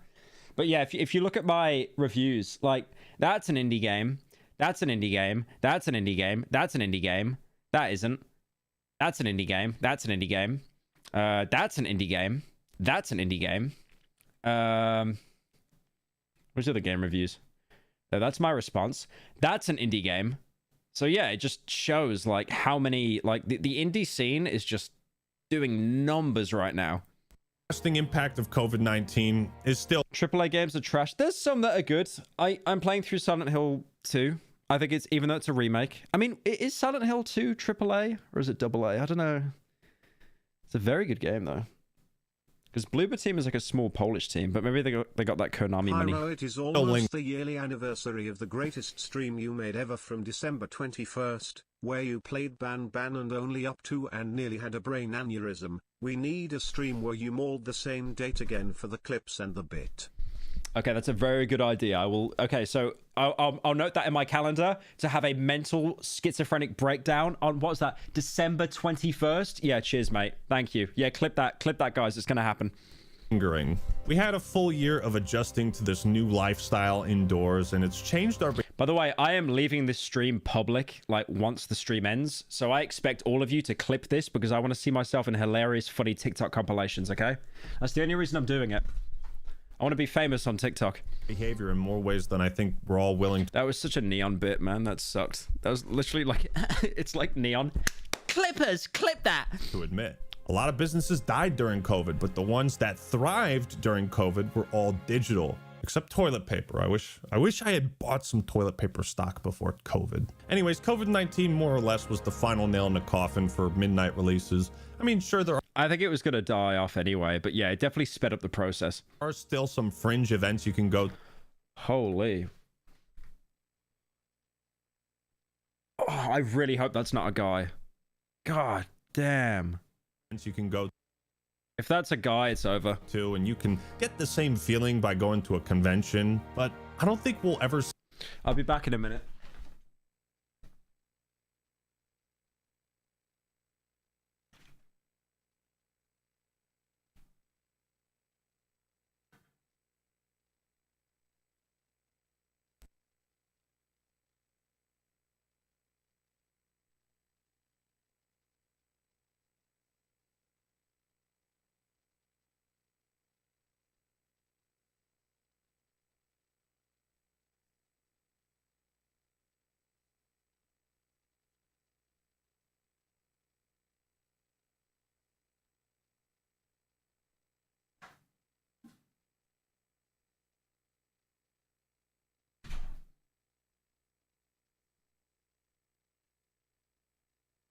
Yeah, I'm back. I'm back.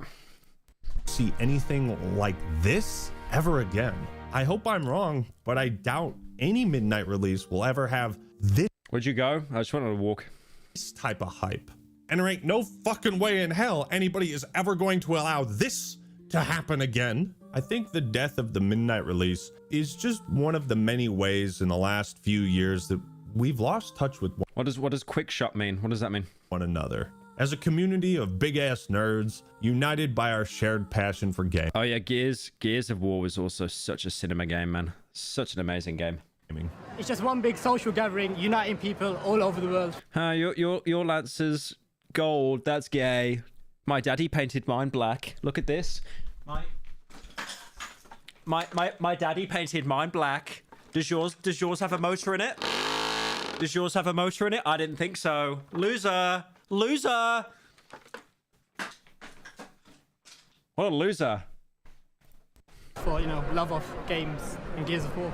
The gaming industry is the biggest. Thank you, Snorcore, for the 7 months. I thought that was Dan TDM from my peripherals. Oh my god. So is KSI in the room with us right now? Pyro, the December 21st stream was the one where you were pissed off over the man that sold the chins and molded over hairline bits. I remember that. Entertainment industry in the world, bigger than the music industry, bigger than the film industry, and it's entertainment launches like this at midnight. Oh my god. I remember with Gears 3 they had the actual controller. They had the Gears controller. Oh, that's right. With over 20,000 stores open worldwide that really solidify that fact. The midnight release is more than just a relic of the past. It was a way to connect with people. Ooh, they made the YouTube bar purple now. Ooh, you see that? Look at that. They made the bar purple. Wow.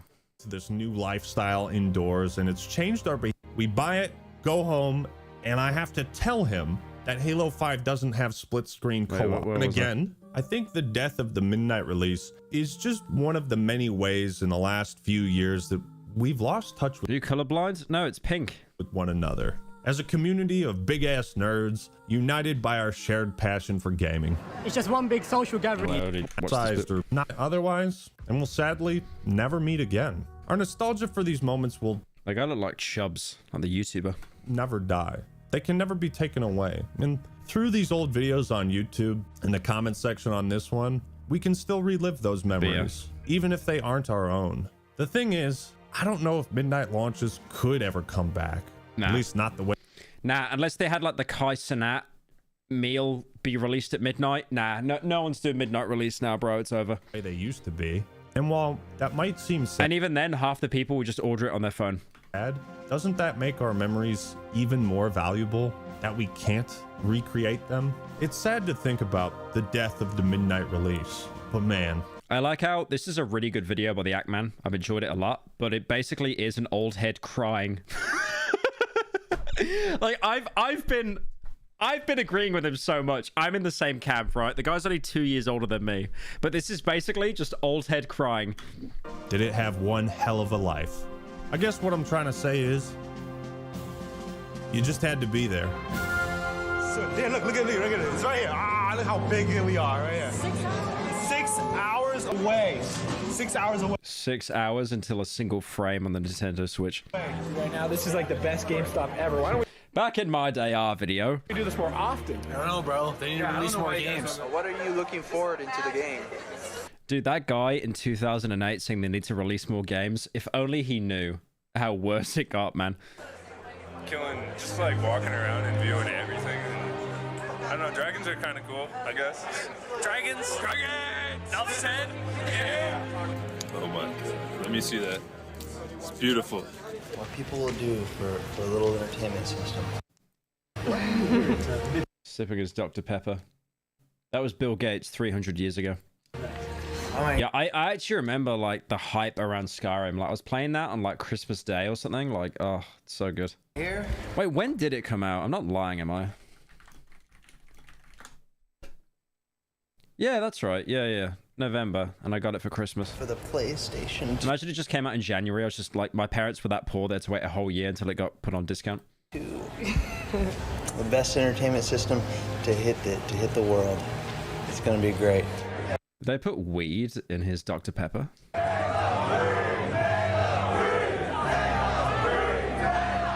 I wish there was a way to know you're in the good old days. Why are we using the office here? Why are we using an office bit? Before you've actually... I really wish I played MGS4. I remember seeing like demonstration videos for it and stuff. I really wish I played MGS4. I feel like I really missed out there. Actually left them. But I never had a PS3. I went straight from Xbox to 360. I never had a PS2.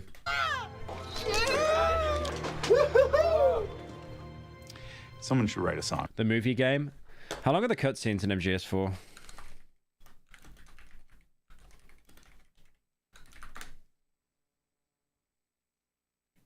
$71 minutes. That's one cutscene.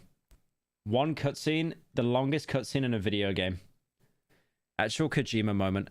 I'm not saying Kojima is a hack, but like he will literally have people piss in a video game, and then Kojima stands will like get out their chair and clap. About that. And how does it feel? One word. Relieved. Oh, it feels amazing. This is my first launch, and I'm glad it was for Gears of War 3. It's been an amazing night. Like, I won't forget this night. It's been amazing. I've been waiting long enough. 10.5-hour shift to work, 6-hour wait for the game. It's a good day. No one else can say they have the first one. It's the greatest feeling in the world. See the surprise face. See the little kid face. Oh my God, Dad! That's actually mental. Oh. You'll never... Okay, God, I feel like such a boomer. You'll never have this kind of excitement again for a game.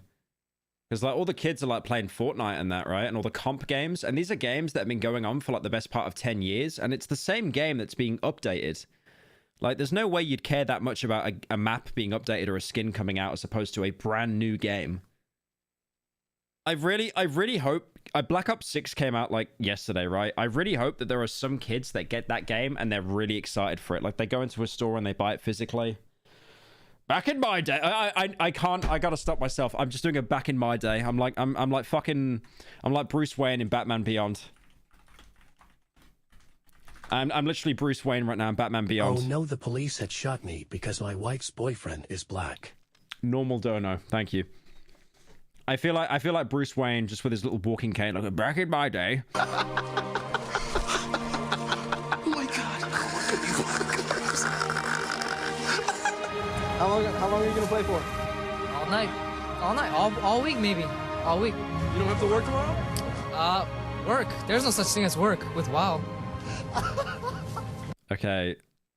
Let little bro cook right there. I wish there was a way to know you're in the good old days. Before you've actually left them. I minus points for the office clip, mate. Sorry about that. But the rest of the video is really good.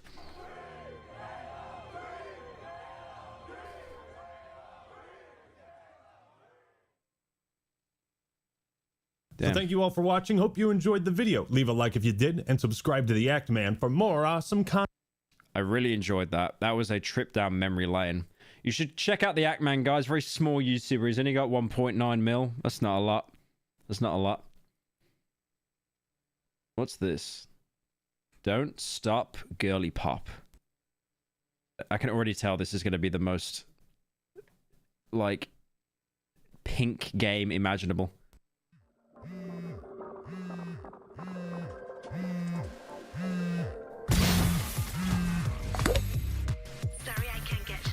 Y2K. What is going on? What is going on? What is going... No, this game would actually give me a stroke if I played this. Maybe if I turn motion blur off, it'd be okay.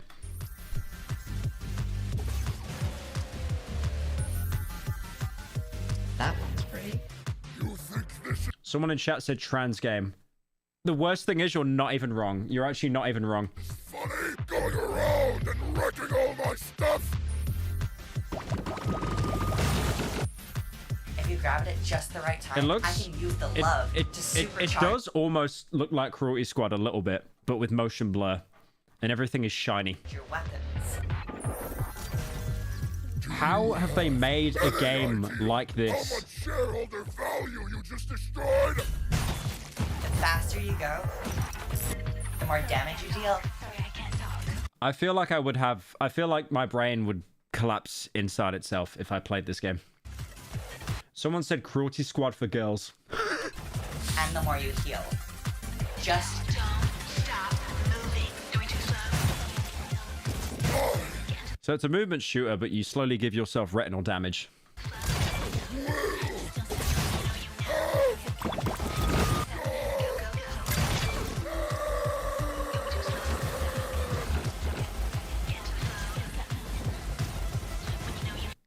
Can someone show this to their grandparents? Because it would actually just finish them off. Like, I'm not even joking. Pyro did the voice acting for this trailer. I definitely did not do the voice acting for this trailer. The voice is nowhere near deep enough as my voice.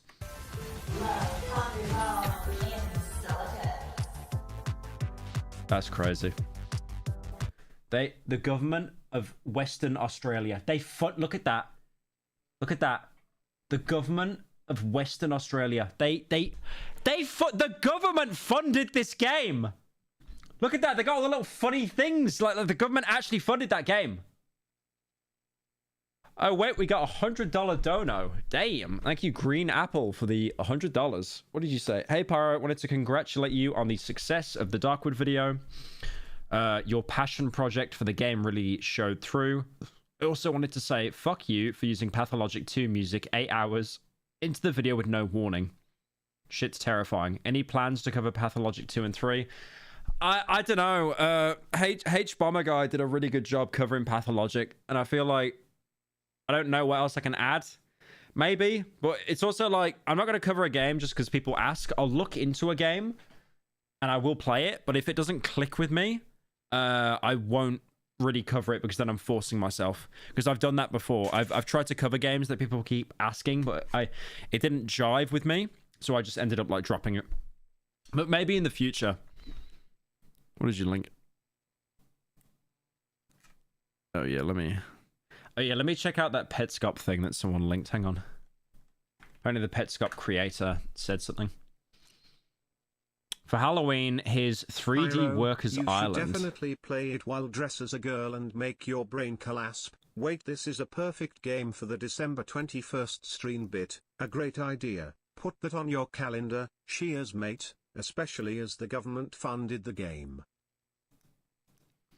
For Halloween, his 3D Workers Island, a short horror story about a screensaver. Okay, so this is the guy that made Petscop. So I'm assuming it just takes you onto a...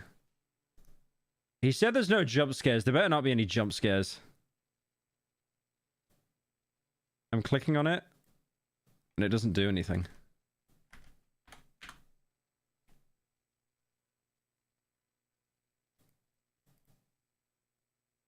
Oh wait. Wait, am I on the right link? Or someone itch? Yeah, it's probably better.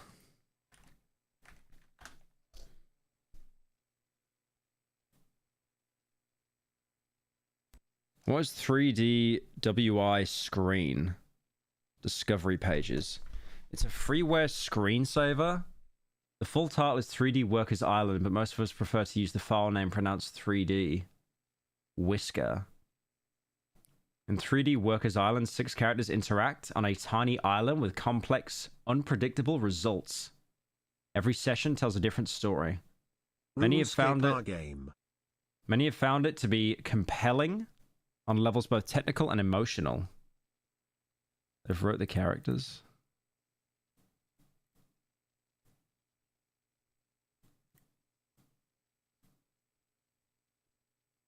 Oh, I see. I see. It's not a download. It's not a download. Yeah, sorry. I was skipping ahead to try and find the download, but I think it's all just images. Many have found it to be compelling on levels both technical and emotional. T2's Top Software gave it a 10 out of 10 and wrote about the characters. You will find yourself relating to them and understanding them.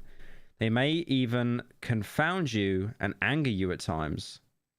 The original source of the program is unknown. It was discovered at 3D Screensaver's Palace, one of the many aggregates of screensaver programs appropriated from sources across the internet. The owner of the website, by his own admission, sourced it from a similar screensaver aggregate and could not recall which one. It has not been found. See the history page for a history of 3D's discovery and spread, as well as the development of this site. We recommend trying 3DI yourself by downloading it from the download page. The events that occur are not scripted. They unfold dramatically, and every session is different, meaning that you guaranteed to see things that none of us have seen before. If you discover anything interesting or of importance that has not been recorded, feel free to send us an email or create one. Yeah, see, if I click on anything, it's like, yeah, it just takes you. Okay, so we download it. Save file to desktop. How do you full screen? I'm gonna full screen here for like maximum immersion. There we go. All right. Wow, that is, bro. You need to fix your internet, bro. That's awful. 16 minutes for 4 megabytes, bro. That's awful. This installation program will install 3D Workers Island. Thank you for installing my program. Press the next button to start the installation. We install. The installation has been completed. If you enjoy, please spread the word online. Also, please consider the text README file. 3D Workers Island Screensaver. It's an experimental 3D simulation. Right-click desktop. Choose Properties, Screensaver, Preview. I don't understand how this works. Am I downloading something, or is it all just images? Because it's giving a bunch of... I think it's just like you're pretending to install something, right? Workers are an approach to computation. 3D Workers Island takes advantage of its resources in the world. So we pick 3D Workers Island. 3D Workers Island. Pat, Rebecca, Joe, Amber, Holland, Grace. Okay, so... Who's this again? That was Joe. Pat, Rebecca, Joe, Amber, Holland, Grace. All right, chat. I'm going to need you to remind me the names here because I'm going to forget them. Can't wait for the new main channel video in 2047. They're Lego characters. Okay, he's watering the plants. And then she comes outside. World. Just want to say that this thing is cool. My eyes are glued to it. I'm mesmerized. I just want to keep... it's on all day and see what the people are up to, but my brother needs his computer for work. What do you think of what's happening in your island today, Morgirl? I remember that on forums, you could always put like a little tagline that you had below your name. Yeah, this is 99 as well. Yeah, it's a hidden gem of the internet. It kills that Johnny Castaway thing my uncle thinks is good. This is better. Because the people are like real people that you're watching, and you never know what's going to happen next. I've been dancing and squirming, the baffling games they play with objects, the awkward intimacy that looks like hugging something, and other times, pornographic? What? Agreed. What's happening on your island? Holland just put her face inside a tree. There they all are, chilling. I'm just trying to see if there's anything out of the ordinary. What did she drop? She's got like a doll, and then she dropped it in. And then she fell over? Oh, she's just like an actual child, right? Okay. I think it's great, but it's buggy and just weird. My roommate keeps talking about how he could do better. I'd like to see him try. He could even program the turret of our tank game last semester. What an idiot. My ma hates TV, but she tells me to put on the virtual people. I put on 3D WI on the projector, and she squints quietly in a recliner for hours. Peace for me. I like to keep it running in an alcove of my house and check up on it as I'm passing through. It's good for that. It can surprise you sometimes. The other day, I saw Joe take a remote-controlled helicopter out of the house and fly it around. I've never seen that before. I keep hearing the stories about this thing, but so far it's boring. I don't get it. I just want to know what you guys are doing. Because I'm starting up the program and watching it and nothing is happening. The people are standing around, sitting around, looking around, walking around. They don't have faces, so I don't know what they're thinking or feeling. I don't know. What's going on here, guys? Which characters are you talking about? Oh, this is an admin. You know, some people have worked hard enough in their lives and they deserve a rest already. No, but seriously, what do you mean? I see plenty of activity on the island. I do feel a twinge of annoyance when I see a character like Amber sitting around. I want to tell her, hey, you're young, do something. Normal. Actually, it does become entertaining over time. You just have to keep watching. I think you'll be surprised by what you see. But you have to be kind of open to it. You have to be cool. Be cool and things will be shown to you. Personally, I love this screensaver. It's so fucked up. Okay. Oh yeah, she's like spinning around. You see that? She's spun around a little bit. Winner. Okay, nice scam, by the way. Nice scam. 3D Cave. This program goes above and beyond its predecessor by generating its mysterious caves on the fly. 3D Cave 2 has you exploring an infinite realistic cave world and occasionally discovering surprising secrets and treasures. Real and spooky effects will make you wonder what is going on around the corner.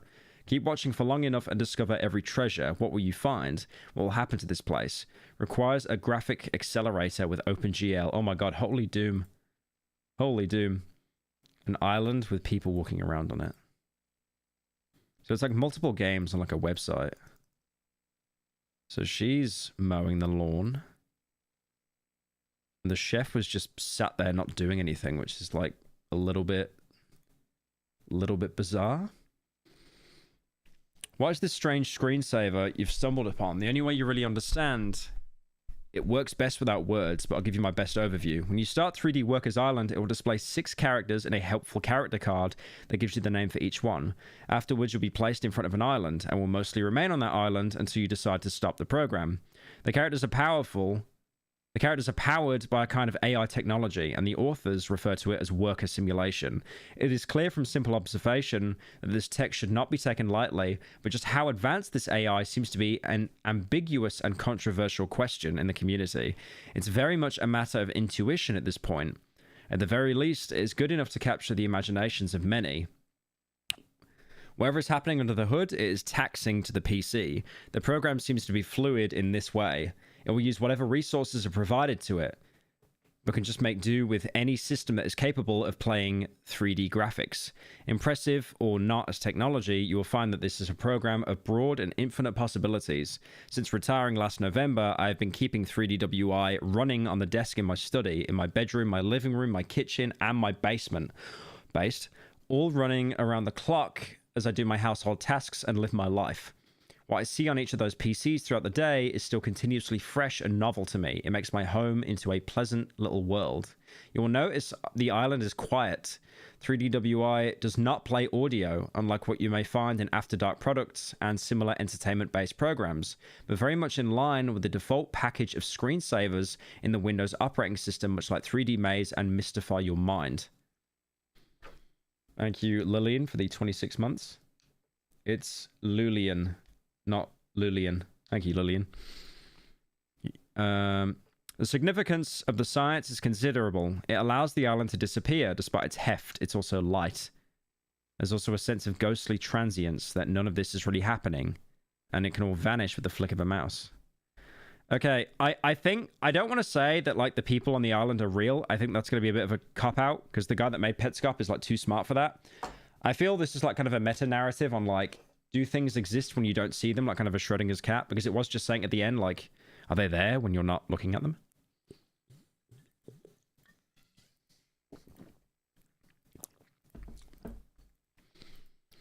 Okay, so they just talked about something serious, I think. Couldn't see anything else. This is for my son's island project for first grade, which took second place in the contest. I'm proud of him. Okay, I will admit, he mostly plays Pajama Sam while Mom and I built the island. But he did the written part of the assignment himself. Anyway, here are photos. That's adorable. Glad your son's school is teaching him about islands. Your living room is disgusting. Lol. Okay, so, like, internet forum discussion has not changed since 99. It has not changed.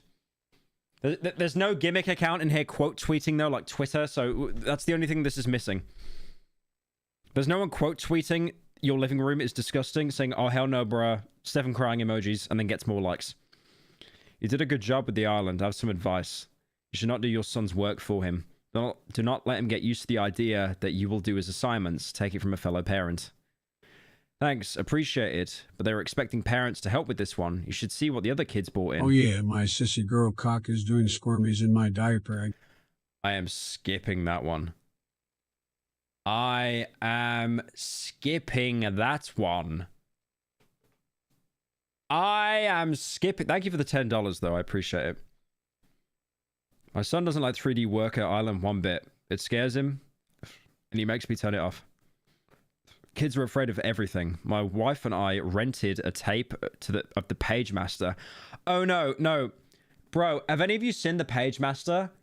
The Page Master is actually terrifying.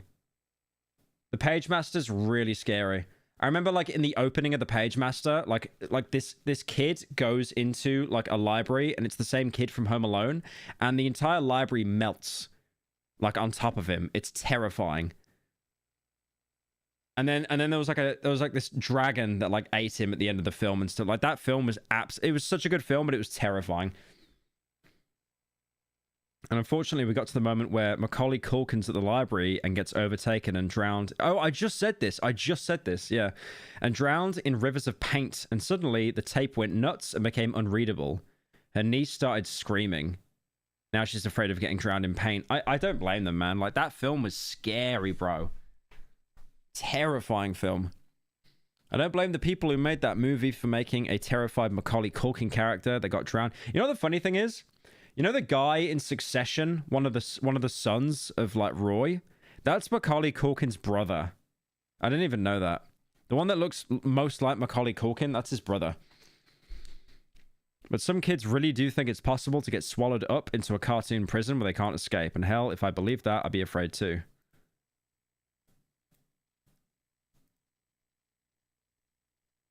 What was that? Okay, that was weird. Did he hit her or something? This happened back in October in detention. They had me sit in the computer lab where I ostensibly wasn't allowed to play on the computers. Lol. But my computer lab teacher was in there upgrading Office, and I showed him 3DWI and explained it to him. I swear he was, like, enchanted by it. He wanted to install it on all the computers, so he installed it on all the computers together while eating donut holes. This is meant to be a kid, right? Surely. We had some problems, and I had to call my sweet and angelic mummy to tell her why I was still at school, but we eventually got it working after 7 p.m. We turned off the lights and started it going. And started it going on every computer in the room. Yeah, it's because a kid has typed this. It's like, I swear I'm getting, like, dyslexia just reading it. It was a powerful experience, just like all these different things happening on the island all around us. On glowing screens, in the dark and silent computer lab at night. Way better than 3D pipes. Oh my god, do you remember 3D pipes at school? Okay, that's old head. You guys might not get it. You know ASAT? Remember when we had ASAT, a series of tubes? That is literally 3D pipes. It was like an old Microsoft, like, screensaver thing. Thank you, MelTF2, for joining. It felt like this was the way that 3DWA was meant to be experienced. I recommend putting this thing on as many screens as you possibly can. Forgive me, I don't know anything. I'm just a 14-year-old teenage kid. What were you in detention for? Lol, dress code violations mainly. I also invented a fake skin disease called Cutila cune. And I started incorporating it in some of my written assignments in English and history, even when it had nothing to do with anything. Okay, I'll bite. Tell me about Cutilune. Cutila cune. Yeah, Cutila cune. I'm glad you asked. Cutila cune. Skin disease with 4 stages. Stage 0, redness and sensitivity. Stage 1, skin gaps, holes or gaps of various sizes, exposing dermis. Stage 2, skin islands, widespread loss of epidermis, leaving only a number of skin islands of various sizes. Stage 3, recession of the islands, leading to complete loss of epidermis. What I reckon is going to happen is, this is gonna happen in his game now. He's made up some random thing, and then it's going to copy that into the game, and everyone on the island's just going to get really sick. Early stages can be treated and reversed, but stage 3 is irreversible. Stage 1, 2, and 3 are consistently rated 10 on the 1 to pain scale. 1 to 10 pain scale. Screaming and hair pulling and despair. Jesus.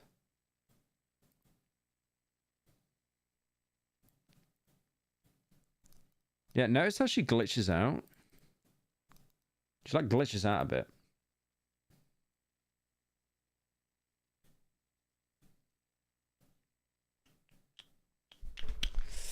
Yeah. Who's your favorite character?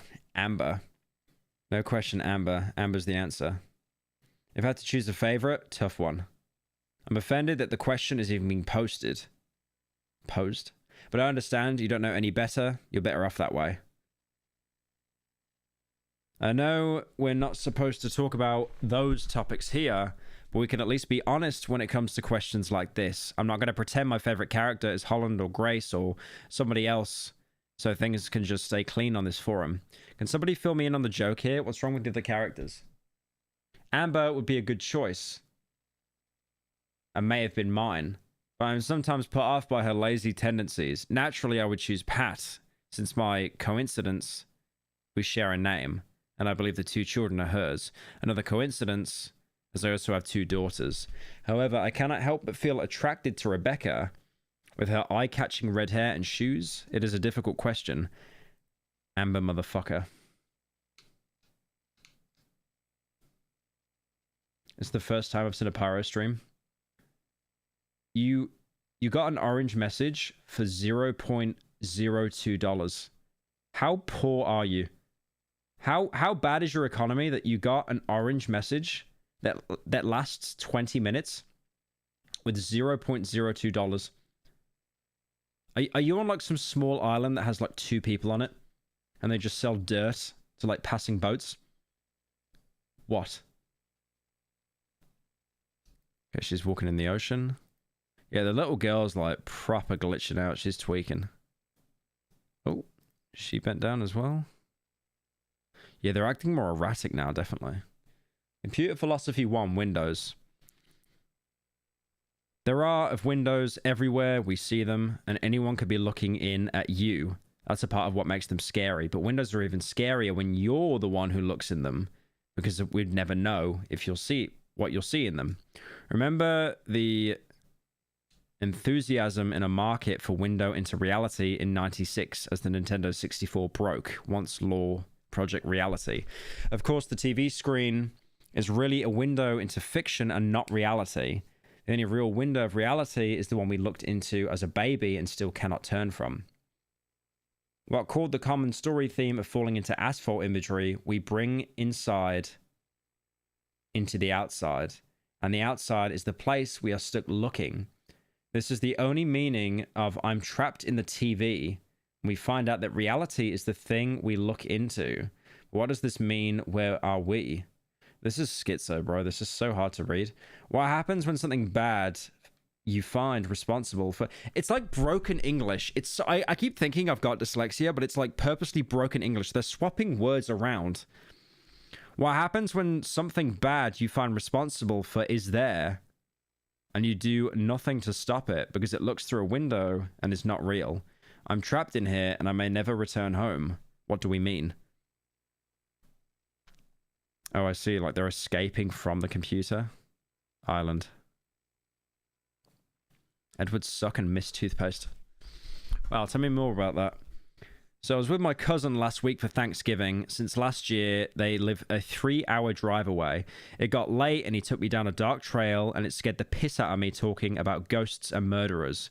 In a quiet moment, I thought I might change the subject, so I started talking about 3DWI, apropos of nothing. Turns out he knew about it, which caught me off guard. Oh, my soy face. it got late, and he took me down. Actually, my country has 50 million people in it. It's just it's a big country, just a bad economy. What is that again? The ARS? What currency is that? Like, that message you sent is 50 ARS, and it's translated into $0.05. That's awful, bro. Oh, it's Argentina? That makes sense. I'm very sorry. That's probably like a week's wages. I don't even mean that. I don't even mean that as a snide. Like, you guys genuinely have one of the worst economies in the world. Like, the inflation situation over there, like, it's even too inflated for me, man. Seriously. And he carried it on with the exact same tone as when he was talking about the torture killers a moment earlier, but now talking about 3DWI. As if telling me about a conspiracy or something, he went on about the girl in the pink shirt and gave me this long list of ominous things to pay attention to in the screensaver. Oh, he's one of the Amber shitheads. Those people basically took down that old Discovery Pages website a couple years ago. Ruined a good thing. Yeah? Anyway, when we get back, we watch 3DWI together until 2 AM on the slowest, crappiest computer in the world. We watched until suddenly the computer froze completely. But he told me that it wasn't really frozen, that actually 3DWI does that on purpose in order to hide things that aren't happening. Pyro, please go back to Fear and Hunger if you feel like it. Those streams were funny. Here is $10 to motivate you a bit. Dude, I just got sent this. Hang on. Hang on. Look at this. Albino tweeted, about to scare my nephew. And he's dressing up as Dr. Disrespect for Halloween. He is dressing up as Dr. Disrespect for Halloween. Why is Stefan such a psycho? Ain't no party like a Beano party. That's crazy. He is such a psychopath. Like, I was gonna dress up as Simon from Cry of Fear for Halloween, and then he ends up one-upping me and doing that. That's crazy. You look like a Finnish terrorist. He's not even Finnish, he's Norwegian as well. Yeah. Just classic albino. He's actually such... I love him. He's such a psychopath. He's such a psychopath. Just played Terraria for 10 hours. Oh, his... Edging for alcoholics. He's actually getting numbers now. He used to, like, not really get that much attention. That's based. Yeah, Stefan's a good boy. Anyway. I don't know. He was making things up on the spot. But I think they still meant something to him. Okay, so I almost don't want to ask you all this, but... people that do that are so cringe, by the way. Stop it. Stop it. Unless you're doing, like, your gay furry roleplay, don't say stuff like that. That's cringe. I keep hearing certain implications about this screensaver that I don't want to repeat here, but you probably know what I'm talking about. I think maybe it's supposed to be a joke, but if so, I don't find it funny at all. Can someone give me some info about this? Turn back now. Don't go any further. Stop! Stop! Is this Reddit? Damn, what's going on here? For your own peace of mind, stop this line of inquiry now and do something else. Don't become another one of us freaks. Okay, this is interesting. Seriously, I wish I can go back to enjoying the screensaver normally. I want to be a normal person again. Please, God, let me forget. There are links that can be provided if you really want them. I can send them to your email, just let me know. I'm no coward. Here's the link. Link removed. Leather go belt. ahead, enjoy. Leather belt? Leather frilt? Thank you, my mum, for the 10. Go ahead, enjoy. Yeah, that's not going to last very long. Right, so he's got a link to change the screensaver. There's a chair in the ocean. She's carrying a lamp. Okay, so this is already pretty corrupted, right? The windows of my living room covering... What's this message? Yeah, I'm not showing that on stream. The windows of my living room, covering the walls with the wide views of my front and backyards, fill the room with light during the day and an air of vulnerability during the night. My brother crashes here. He sleeps on the couch against the back windows. Sometimes we sit together, looking out those windows, and tell stories about the house beyond my backyard. A man lives in that house with his 2 sons. The curtains are closed, and we imagine our own childhood replaying itself behind them. It's just a stupid game, really, making up stories about the neighbor. I think of it as a way to bond over past experiences somehow. We get emotional about it anyway, but not emotional enough to do anything, because, of course, it's a stupid game. There's no point in worrying about those children based on feelings and intuition alone. Still, we both find that our dreams become vivid with time.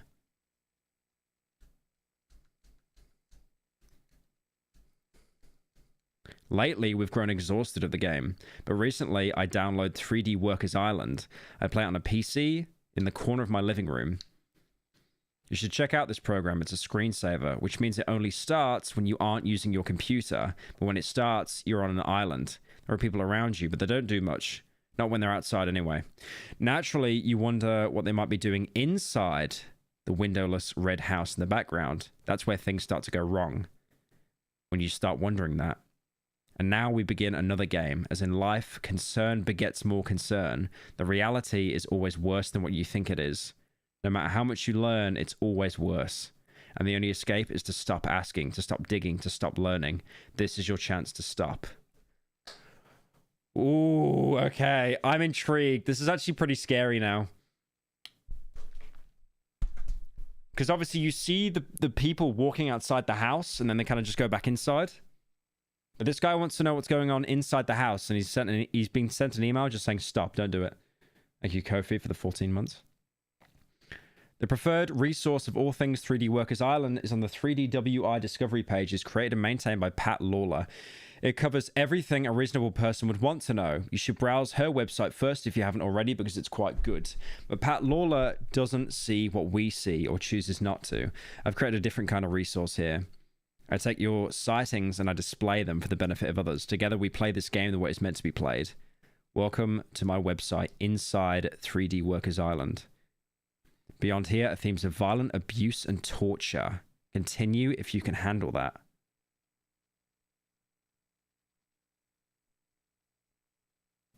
Okay, picks a flower. I removed your link because it breaks the following rule. Do not post links to that website, you know the one. It is nothing more than a collection of perverted creative writing prompts.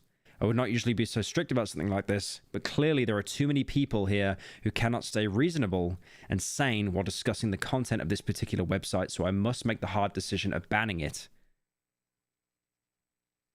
You can guess what I think about this topic, but let me try to explain the phenomenon occurring here. The fact is, many internet users are children and young adults, and children like to play games. What this means is you will occasionally find yourself unknowingly pulled into the games played by children. On the website, you'll primarily find stories told by kids to scare other kids. You will also find so-called analysis of these stories that treat them as true fact, to give them legitimacy. But there is no evidence to be found there. I hope I've cleared things up for you, buddy. Shut up, Pat. Anyway, more links. Holy based. He's like, shut up, bro. Anyways, here's more links. He did the whole big speech here about like how, okay, this is really bad. Like, you're dragging yourself into something really deep here, bro. And then it's just, shut up, mate. Anyway. It's literally just, oh no. Anyways, just spamming links. Good info about John Sorroway, Stories of Reality. Thank you, P. Lawyer. Well said. Those violent stories are cheesy and over the top, blood and guts. Believe me, I've been watching this program for so long. I would have seen such things by now. How long is this, by the way? Because I gotta leave in like 30 minutes. Hang on. I'm checking when I gotta leave.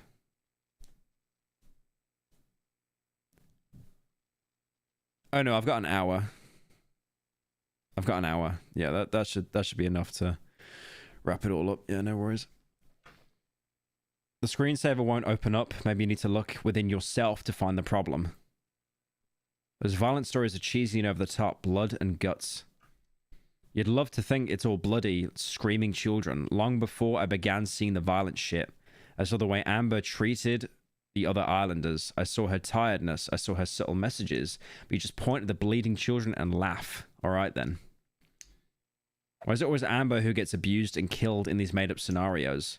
Don't get why this community has an obsession with torturing her specifically. You're all freaks and psychopaths. I like my cheese drippy, bro. What about you, Spamba? I like my cheese drippy too, bruh. What about you, Tumuk?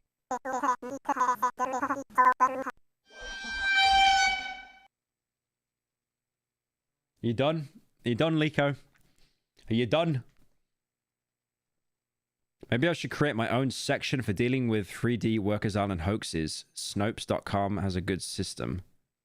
True, false, multiple truth values, undetermined, unclassifiable veracity. I would give every one of these stories the red sphere of falseness. False, false, false. Why is it always Amber who gets abused and killed? Good question. People have a strange amount of concern for Amber. It is a mystery to me. Jesus fucking Christ, that website. The screenshots and pictures on there are insane. Some of them are obviously straight out of Photoshop. Others I don't know. They're all low-quality JPEGs for what it's worth. Makes it easy to hide flaws. So there's obviously, like, they're saying a lot of, like, bad stuff happens inside the house. Like, there's a lot of, like, just killing and stuff like that. So that's interesting. Yeah, it's like running on the spot. Yeah, just broken. Inside the house. Welcome to Inside 3DWI. Here you'll find the content missing from P Lawyer's discovery pages. Her website. So apparently there's a woman that's been like compiling everything on a website, but she's purposely left stuff out of context because she doesn't want to like dig too deep herself. Her website should be your source of general information about the screensaver, but come back here when you're done. Pick a category on the left and browse our collection of user-submitted sightings. Download 3DWI and let us know what you find by submitting a sighting. Thanks for visiting and telling us stories. So you got hidden messages, photographs, screams, whispers, glitches, oddities. Screams and whispers are weird because they said that there's no audio like throughout. It's a screensaver. I'm receiving so many emails about this San Ferrario business, though there's too much contention in whether the screenshot of Amber's rare black shirt is real. There's a lot of disagreement about whether the picture on her shirt is really of San Ferraro, since it doesn't exactly match any of the known publicly released photos of him. I've expanded the section to include some of your comments. On the subject of photos, I've removed a user-submitted photo from PJR Pin at the request of its original owner. I'm planning on overhauling category soon, more details to come. I've added a link to Grace's guilt. Great quote. Lucky for the girl, her story became an urban legend. Most people don't believe it really happened, even if they are fascinated anyway. A perfect disappearing act. The real transforming into fiction. Now she lives her disgraceful retirement in the remote world of a cartoon, but reality will haunt her conscience forever. Added some more user submissions to worker degeneration. Added an avalanche of screenshots to strange faces. I can't believe people are walking to the bathroom at night and seeing these things. Making this website has convinced me never to run 3DWI after bedtime. Thank you, P. Lawler. No sounds, no faces. Wrong on both counts. Okay, so there are sounds. There are sounds on the screensaver. Damn, this... I really hope they actually don't show this, because this sounds terrifying. Falling behind on emails. Sorry, everybody, but pray for my brother, because he's been having a hard time lately. He's in the hospital now. Sometimes you've been broken in ways that don't hit you until decades later. I expect my turn to come soon. When that day comes, my brother will be alive to support me, but for now, let's go. Too much reading? Where are the Family Guy clips? Yeah, sorry, I'll do better next time. Oh, they're like clipping into each other. Look at that.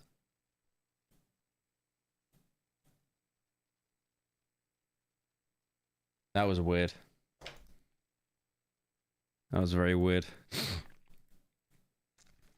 PJR pin. The PGI pin is one of the first popular sightings that lets PJR stand for Pat, Joe, Rebecca, 3 characters on the island. When these 3 adults approach Amber in the following formation facing her, it's called the PJR pin. Amber is in the center of the formation. The PGR pin isn't complete unless all 3 adults are close enough to prevent Amber from moving, or in other words, they pin her in place. This is very strict, and the specific requirements are not met often. Formations of this particular shape are uncommon between any 4 characters. When they do form, they're spontaneous and brief. They'll usually reorganize themselves into a more stable circle or diamond like this. Why is it significant? According to the stories, it follows a sequence of events. All 4 characters disappear. Oh, pity, you know they ain't the seat on that bike. Is that bike? Oh, yeah, that bike. Do you know they ain't the cheat on that bike? Found about. No way, there ain't no seat on that bike ass. You know there ain't no seat on that bike, right? You know there ain't no seat on that bike. Why is the pin significant? According to the stories, all 4 characters disappear instantaneously. The world is replaced with darkness. In that darkness appears a photograph of a child in clothes that resembles Amber's pink stripes. She's sometimes injured, sometimes not. An audio clip of a young woman's scream or multiple screams play from the speakers. It's usually interpreted as Amber's voice, but sometimes as the voice of an off-camera witness. The world reappears. Pat, Joe, Rebecca, and Amber reappear at the front door of the house one by one. Amber is the last to appear. No evidence of the event remains. Most accounts miss the first 3 steps. It's only when they hear the screams that they start paying attention to what's happening on screen. 3DWI doesn't officially play audio, but many stories report sounds. They usually describe very loud or very quiet sounds like screams or whispers, with little in between. We have pages of whisper-related sightings, most involving Amber's pleas for help. Much pride is taken in the skill of reorganizing these whispers as quickly as possible, since they often precede other events of which screenshots are desirable. No whispers precede the PJR pin, unfortunately. Photographs are also a common theme of these sightings. 3DWI appears to have a heavy preoccupation with a real world, and in particular with real human bodies, from living and healthy to mangled or emaciated or dead. In this case, even when Amber doesn't display any physical injuries, her transformation into a human body is often interpreted as an act of violence itself. In general, any movement between fiction and reality in either direction is treated with an undertone of error. Descriptions of the photo vary. It may be that people are seeing the same photo and remembering it differently. It's not too hard to believe that a disturbing and sudden scream is shocking people into seeing or remembering injuries that aren't even there. But it's also possible that 3DWI is displaying different photos of the same girl at varying levels of injury, perhaps dependent on the context of the simulation, as Amber's plight has been shown to progress in severity over time. Yeah, this Amber girl's getting it hard, dude. She's getting it hard. Jesus. Who is the girl in the picture? Until we have a legitimate screenshot, we have little to go on. And this has been a proven challenge to capture. Jakey. Jake the Meadow had quite a fright. I'm never running it at night ever again. Holy shit, it woke me the fuck up. I've never been so scared in my entire life. I was asleep and then an ear-splitting scream. What the fuck? P-Lawyer lied to me. Her website says there's no sound on the screensaver. Well, guess what? There's sound, motherfucker. Ashley B heard it too. And caught looking at something. Interesting, she writes.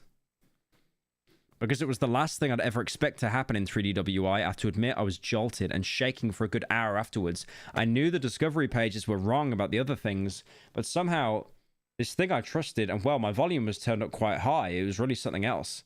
I only had the shortest glimpse of the screen before it reverted back to the status quo. It was dark, but I saw a dim shape of a human, realistically proportioned, dressed in pink and white like Amber. A photograph, I think. It wasn't moving. Harold has an uglier description. Ah, it was bad, my god. Lol. I can only laugh now, but I'm done with the screensaver for now, for real this time. I think the one scream repeated 3 or 4 times, or maybe it was more than one scream, and the image was a tasteless display. Yeah, it doesn't show. Okay, so there's they got a laptop out now for some reason. Dude, I feel like I'm gonna get jump scared. Yeah, they're all just like turning around and stuff. But there's a laptop there. That wasn't there before. It's getting worse and worse. The more I watch, the more I notice, the more I understand, the more bold it becomes. With the things it shows me, every time I come to some new revelation, the screensaver shows me more. But most other people don't see these things. If I have someone in the room with me, they don't happen. Are you telling me P Lawyer, with the 10 billion hours she's been watching 3DWI, hasn't seen any of these things? Getting dangerous in here, lol. Pat Lawyer is a criminal. I have a family member who used to live down the street from her. Nobody in their right mind would trust Pat Lawler. Pat Lawler shouldn't be allowed to run a 3D Workers Island fan website. She should be in prison. Isn't this the kid? Anyone who wants details is free to message me. I'm GoodKid85 on AIM. God damn good kid. Ha ha ha. And he's banned. That was fast. Oh, he got banned. Unlucky. Unlucky. Actually banned. P. Lawler is always offline. She reads every post the second you submit it. You cannot evade her. Alright, so she's on the computer now. Oh, what's that? Okay. That was weird. She went behind the house as well. Thank you, 8-Bit Cat, for the 10. What are you watching or playing? The guy that made Petscop, he's done like a new ARG. I'm just going over it. Good Kid Mad City. Shut up. That's why I stuttered. I got scared. I've decided to stop posting new submissions on this page. This is one of the most well-documented sightings I've seen at this point. I'm receiving mostly redundant info. Thanks for everything you've sent in. Worker degradation is something akin to injury or damage. This damage is associated with an active entity, which 3DWI calls a worker, hence the name of this page. It's not clear to me how this term came about, but it wasn't invented by 3DWI authors. Yet it implies a bit of knowledge about the screensaver's internals.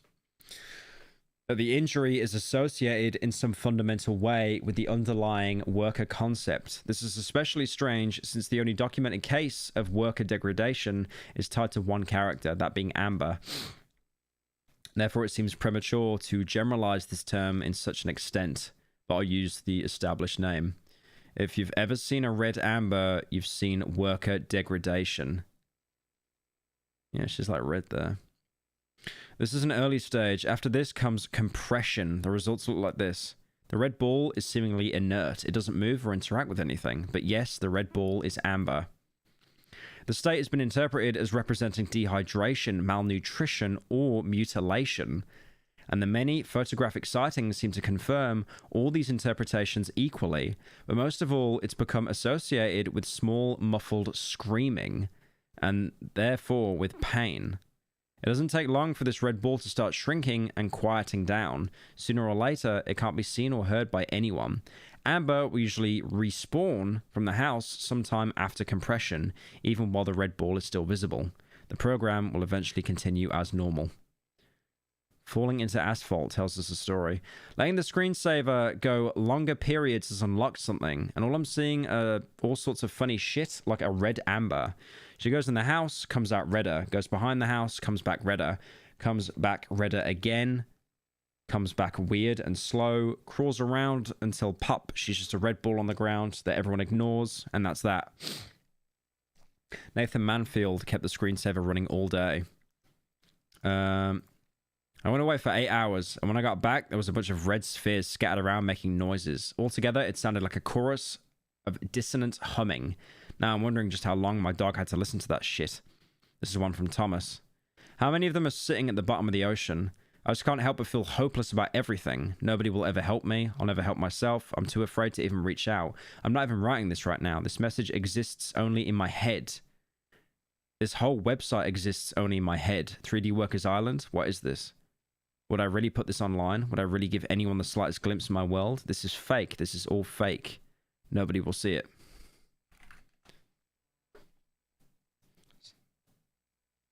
Thomas, I hear you and I understand. Suffering in silence is such hard work. All in Lahead? I don't know about All in Lahead. Alright, so she's there, chilling by the beach. Oh. What the hell is this? Recession of the Islands. Ah, so those are all the people on the island. They got shrunk and then they just... So that recession did happen. That kid, that random little kid that made up that disease in his head, like that basically contaminated the game. Oh, it actually just all shrinks. 3D Workers Island, a thing by Tony D'Amico. That's it. That's it. That's the whole thing. So yeah, like the island basically just shrunk down. It recessed. And then the whole game basically corrupted and closed down. I thought that was cool. I enjoyed that. Dominico. I know it was Dominico. Right, we probably got time for like one more video before I end stream because I gotta leave in like 45 minutes. It was kind of meh. Nah, I enjoyed it. I think it was good. It was like, the thing is about the guy that made Petscop and that, he's like really, really good at building tension. Like insanely good at building tension. Like, I'm happy there was no jump scare as a payoff. I was very worried about that. Why do you want me to keep watching this?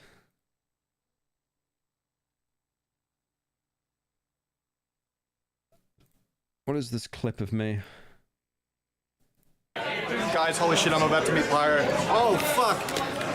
The soda water situation is insane. You've actually got, like... You have my breath on that camera. Never clean that camera ever again. I did want to go over this video. Because Jacksepticeye uploaded a video called Help. And I did want to go over it. Obviously, he's been playing through Silent Hill. Because Jack is someone that's very open about his mental health and stuff and his struggles and that. You know, with like depression and anxiety and stuff like that. I even remember like during lockdown, he made a short film where he was basically like being someone that's living the same day over and over again. Like he just felt trapped. Let me see if I can find that actually, because that was a really good video.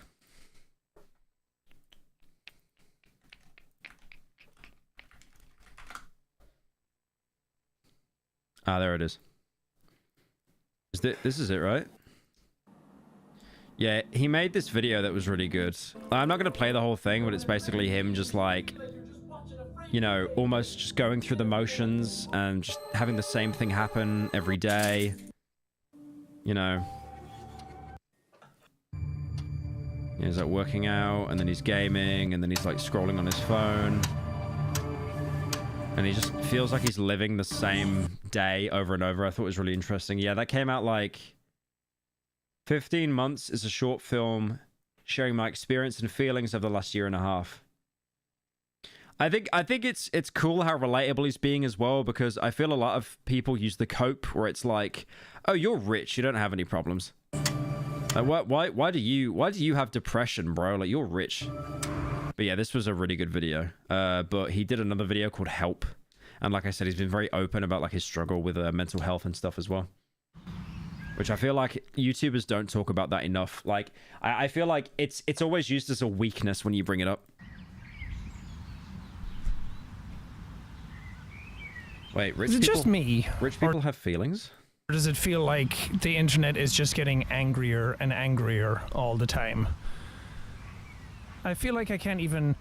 I mean, he's literally correct, though, because rage bait is literally what gets traction. I mean, look at KSI. His song is number 9 in the top 10 charts solely from rage bait. Like, that's what gets traction now. That's what gets you views. Interact with the internet the way I used to, because it just makes me so anxious all the time now. Everywhere I look, everyone's just fighting with each other. Everyone's attacking one another. You go to a TikTok video and people are all like, oh, why'd you do stuff this way? Why did you do it that way? Why are you... The only interaction I've had with Jacksepticeye, by the way, is I met him with PewDiePie before PewDiePie moved to Japan. I said to Jack, I was like, to Sean, I was like, really nice to meet you, man. I hugged him and he said, oh, I'm really sick, by the way. And then like a week later, I got COVID. Are you even filming this? What's going on? Like, it just feels like the fun of everything is kind of going away. I remember he made a very good point as well with like videos where people would comment on his channel being like, why aren't you high energy anymore? Like, why aren't the videos entertaining? And then he basically turned around and said, it's because you grew up. You grew up. You're not 13 anymore. You're like a 20-year-old. and you know, you've matured and stuff, and like my content just doesn't really fit that anymore. Maybe that's just endemic of like the bubbles that I'm in. Maybe it's just endemic of the stuff that gets served to me. But algorithmically driven content just kind of drives everybody to anger all the time. I think one thing as well is like YouTube right now absolutely sucks. Like if I go into trending right now, I went on the trending tab, right? Because I saw one of my videos made it onto trending. I mean, trending is literally... I mean, this is all music videos. This is fine. They actually got on a banban as... Okay, that's deserved. That's actually deserved. Here we go. Yeah, it's this kind of stuff. Like, surviving a week in our demonic school. Part 2, we split up. You got a dream video as well. Wait, he got 3 mil in 2 days. That's not very good. Oh my god, I think we might have dunked on him with Darkwood. Unlucky. Yeah, it's like an NDL video as well. Like, no hate towards Nico and his boys and that, obviously, but it's just that kind of Mr. Beast challenge content. It's like, it's stuff that's taken from, like, TV and then basically repurposed into YouTube. It's funny because YouTube was meant to be an alternative to TV, but YouTube is basically just becoming TV now. Everyone's just fighting with each other. Everyone's attacking. Where is the Darkwood video and trending? It was only trending for gaming, which sucks. But, you know, trending doesn't really do anything, I'll be honest. It doesn't help you get views. I've had videos that didn't even make trending, and they've done better than videos that were number 3 on trending. Like, my Buckshot Roulette video was, like, number 3 on trending when it came out.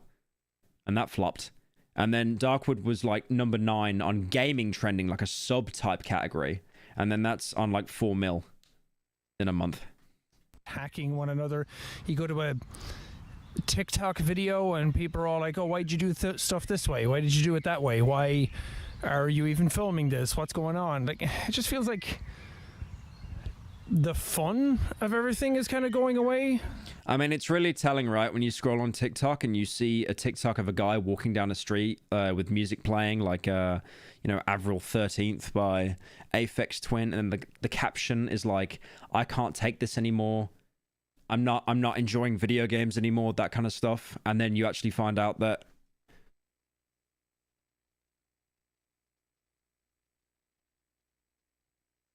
from the brap to the belch to fart to the shart. Where's my burp? Oh, that hurts, always gassy when I squirt. Subscribe to hire me Pyro. Oh, sorry, my dad came in before he went back to prison again. What was the tangent I was going on about again? Oh, yeah. So, like, you'll have people that are, like, you know, walking down the street in a TikTok, and they'll have this caption being like, I can't take this anymore, or, you know, I don't enjoy video games like I used to, or I don't enjoy life like I used to. And that is, like, you'll think that that's something they share with their mates, and then you look at the likes, and it's got, like, 500,000 likes. And everyone in the comments is saying silent repost because they know if they repost it, that's embarrassing. I can't open up about myself, but I can relate. Like, it's awful. Like social media and TikTok and that is literally brain poison people, bro. It's awful. Maybe that's just endemic of, like, the bubbles that I'm in. Wait, was that hire me Pyro? From the brep to the belch to the fart to the... Oh, yeah, DM me on Discord right now if that was you. Maybe it's just endemic of the stuff that gets served to me, but algorithmically driven content just kind of drives everybody to anger all the time. Because it's so much easier to be angry about stuff and hate. The worst thing is as well with Hire Me Pyro, I actually didn't end up hiring him. And he ended up working for Beam Buddy.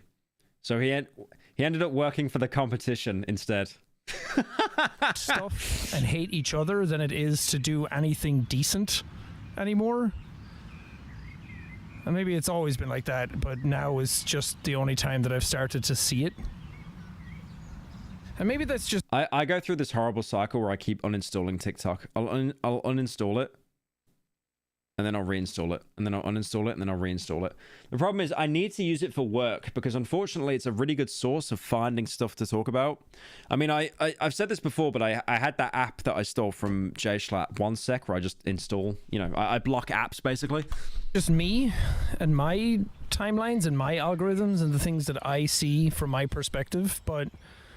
It just kind of seems like anywhere I turn on the internet now, if I spend any length of time on it, it just all seems so negative. It's just people throwing rocks at each other all the time. I don't have TikTok, old head. I mean, I'm old on TikTok, technically. Like, the main viewer demographic on TikTok are just 14-year-olds. The internet was supposed to bring people together and do amazing things and connect the world, but I genuinely think, though, if I didn't have TikTok, I would have lost that link between, like, what the current humor is. I think the only benefit with me, right, is, like...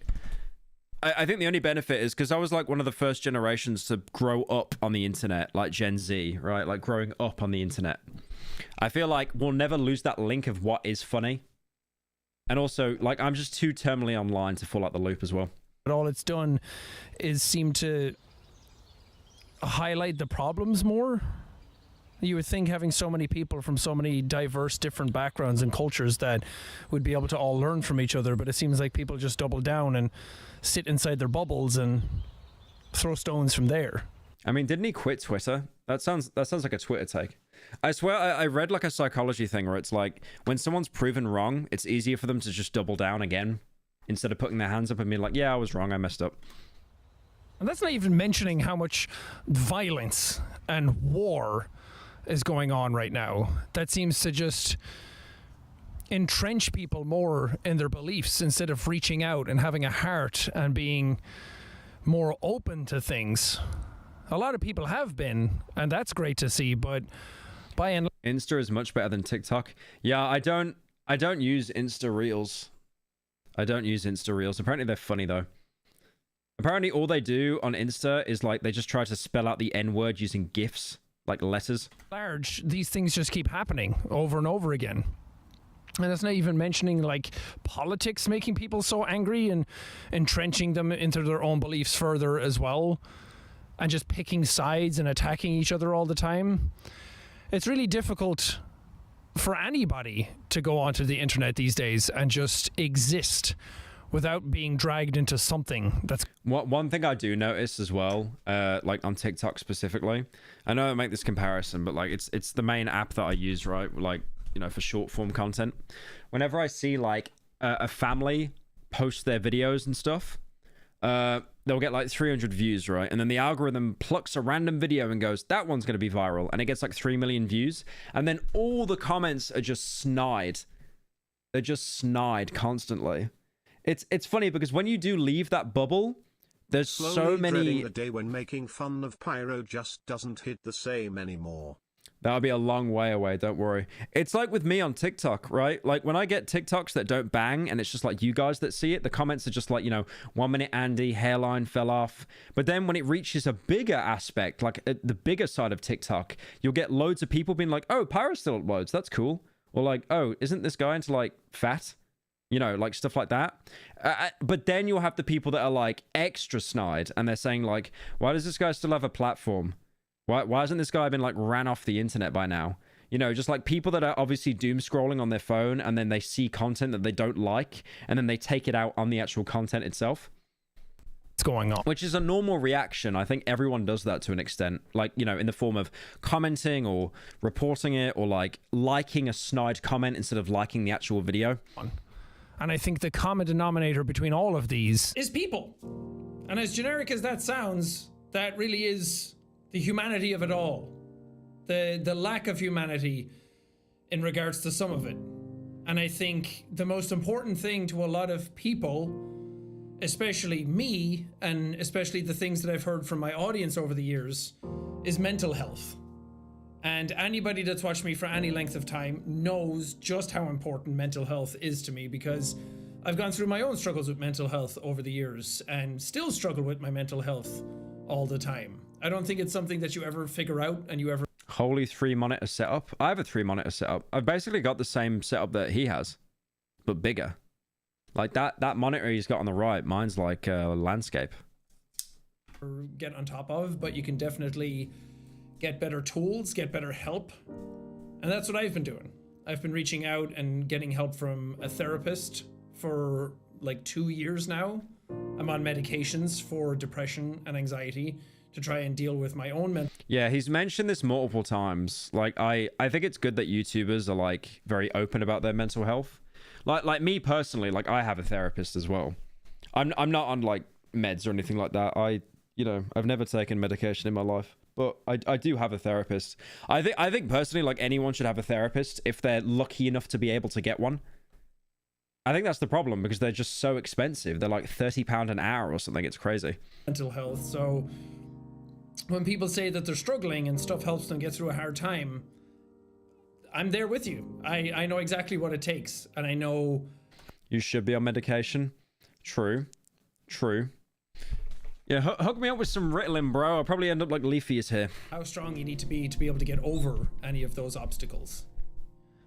And I'm always trying to find ways to help, to progress things, to open up the conversation, to try. You also have to be honest with your therapist for it to start working. Yeah, that's true. That's true. I feel like I can be very open with my therapist, which is good. Because I think, like, with me personally, like, what I went through, where, like, all my kinks and stuff got forced out the closet. I am a sad millionaire. Because I realized that, like, everyone knows about it. It was so much easier to tell a therapist, because it's like, why could I not open up to you if everyone else in the world knows about it? So that was actually such a W. That whole drama, genuinely. Like, that actually helped me so much mentally. I am a sad millionaire. I cannot block people being kale mean. I must make it all about me. I'm also Irish BTW. Okay, that's not funny. That's not funny. I thought you were doing a funny bit. Pyro. Love your content. Lots of love from Canada. By the way, have you heard of the game Mouthwashing? I think you'd enjoy it a lot. Thank you, Pincat, for the 10. Yeah, Mouthwashing. I played through it off stream. I don't know if I should play it on stream. I mean, the game kind of, I don't know. Yeah, it's only like a 2-hour game. And add funds to places that can help out, and trying to talk to the community all the time about mental health and making sure that it's not something that kind of falls to the side. And I've done it my entire career, which is why this year for Thankmas, I've decided to partner with Crisis Text Line and Samaritans, who are two wonderful organizations that deal with people in times of crisis. Imagine the amount of people that Sean has saved indirectly. Like, imagine the amount of lives he's saved indirectly. And the amount of people that were like really depressed and shit, and then they just put on like a Jacksepticeye video, and then they, you know, distracted themselves from like what was going on in their life.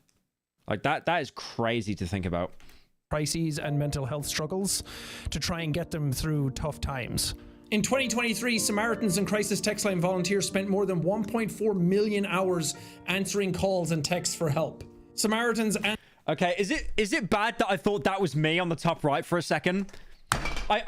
Oh my god, I thought that was me for a second. Like, this chat has gaslit me so much. I'm trying to watch a serious video about Jacksepticeye's mental health, and I actually thought that was me on the top right. Answers a call for help every 10 seconds, and since its launch, Crisis Text Line... That sucks. That sucks that I thought that as well. Wow. ...has supported over 10 million conversations in the United... They're saying in chat that we've won. Mental. States, more than 3,500 daily. I think we all kind of like know in the back of our heads that people are suffering and people are going through this stuff, but I feel like it's time to bring it to the forefront, to actually verbalize it. Why did you mention it and just ignore it? Clip farming. To talk about it, to confront it, and try and help however we can. According to the CDC, suicide is a leading cause of death in the US and affects people of all ages. Suicide was responsible for 1 death every 11 minutes in 2022 in the US. And it's not just in America either.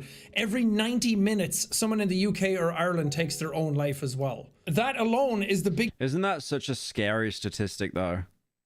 Genuinely. Like, I'm pretty sure that most people in this chat know someone that has taken their own life. I'm not even saying a family member or a friend, but someone, you know, in this whole web of everyone you know, like a friend of a friend of a friend, or like a family member's friend, you know, someone very far away from your web, but you still know that they exist. Like, it's crazy to think that, like, how common it is. Like it's terrifying. Biggest killer of young people under 25 and middle-aged men. According to the World Health Organization, More than 1 billion people are living with mental health challenges of all varying degrees. That's like 1/8 of the planet, according to the notes that I have. That is definitely everyone in this chat included, by the way. Here in 2023, the US Surgeon General declared a national loneliness and social isolation epidemic throughout. Yeah, it's like what's happening in like place Japan as well. You know, like hey Pyro, your channel gave me Needix vibes, if you know what I mean. Needix. I don't know what that means. Thank you for the 10 though.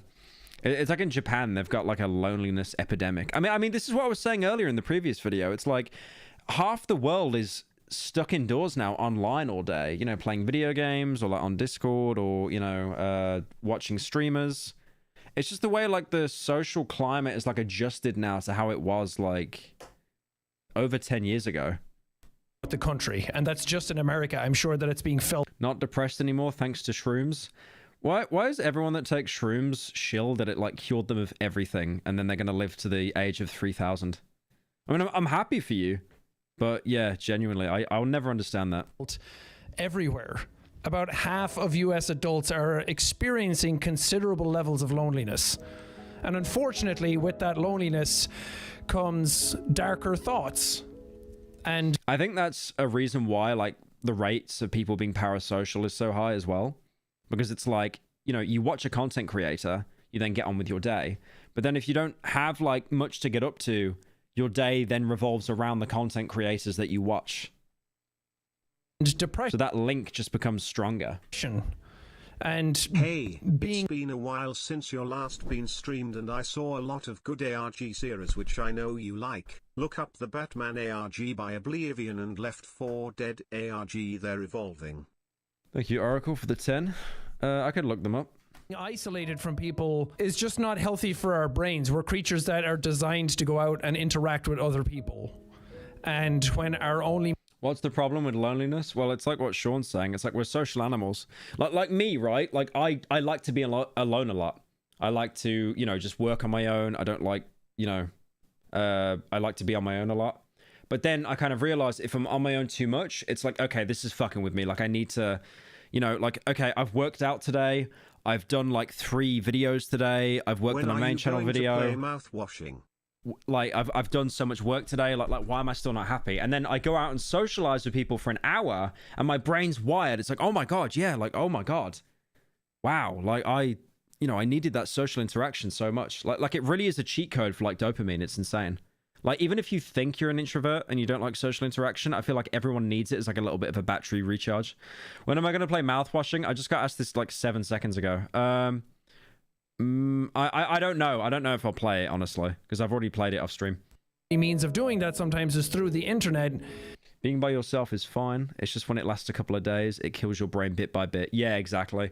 Like, okay, so I work on my own a lot, right? But I still live with my family.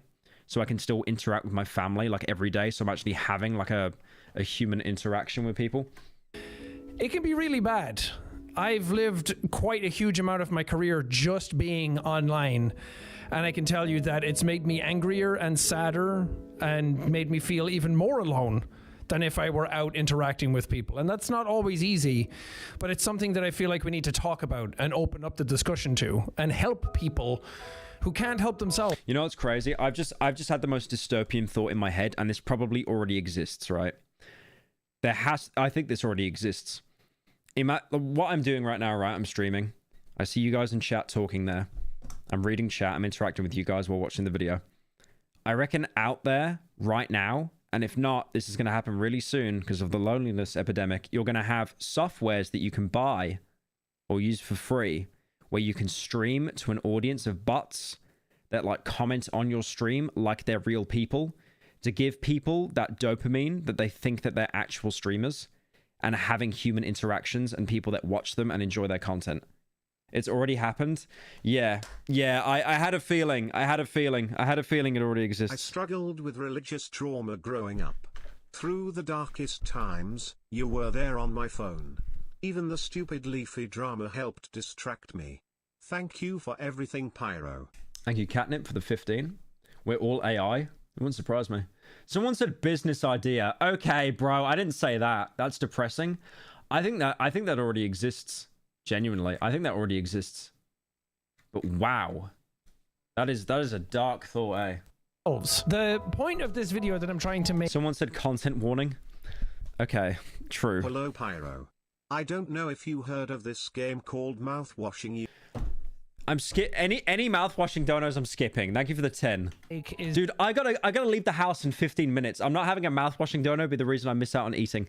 The community is key to all of this. Community and the humanity behind it, because as easy as it is to... That is definitely the dev, by the way. Just like shilling the game.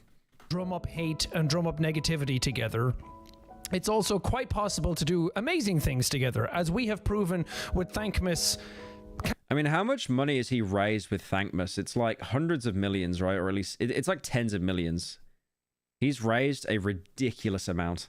Countless times at this point. It's probably not countless. We can count how many times we've done Thankmas. To date, Thankmas has raised $26 million. That's crazy. That's insane. Over all the Thankmases we've done, and that's only possible. He made like 1 day of Aiden Russ streaming as a donation. That's crazy. By community coming together. 2 years ago we raised $10 million. Last year we raised $6 million, and this year we're hoping to try and raise $6 million again. Isn't it crazy, like the PewDiePie effect as well? Because this guy only got big because PewDiePie shouted him out, right?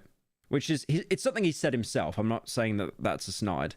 But because of that, Sean has been able to grow his own career, become incredibly successful, incredibly wealthy, but then also been able to give back to people as well by raising, you know, millions of dollars for people.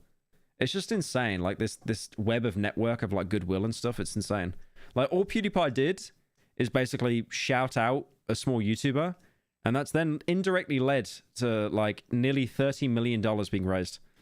Again, I know that's a huge amount of money. Just like you and Leafy.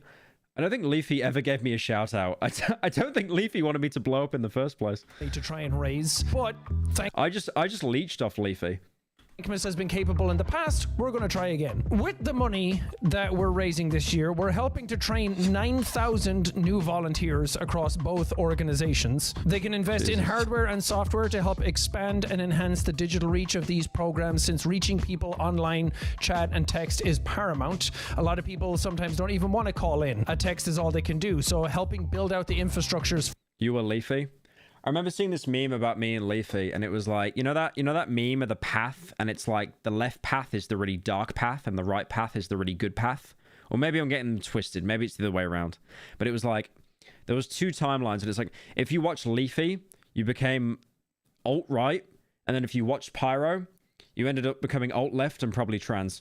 For those types of things to be able to help more people is really important. Doing something like this also helps an incredible amount of awareness every time. That's sort of the hidden metric that... Both of the dark timeline? Yeah, that's also true. That's fair. Never gets talked about with Thankmas is that not only are we raising money that can go into these organizations, but the awareness that we're helping raise as well is huge, because more people get involved, more organizations get to know, and it kind of persists throughout the next few years. And with this awareness and this help. Jesus, someone donated $250,000. Damn. The Coca-Cola company donated. Oh, it's like, oh, I see. It's like a lot of it is sponsors. That's his partner. That's his own company. So that'd be profits from his own company. The Foster family, the Coca-Cola company. 2 Anon donors though. We can help up to 2 million new people. 2 million new people. Not even. I'd love to do something like that. I'd love to do like a charity event or something. Definitely. Like, I think that'd be sick. But I feel like it's so difficult to now because the bar has been set so high by people like Sean. So like me just being sat here like in my room, it just isn't enough.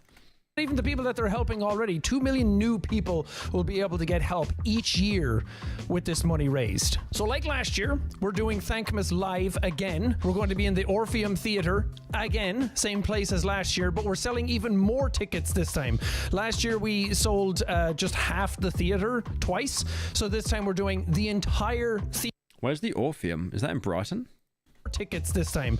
Last year we sold just half the theatre twice, so where's the Orpheum? Is that in Brighton? Hey, not to get too real, but thanks for not losing yourself while making your smarter long from videos when I'm feeling my most suicidally depressed.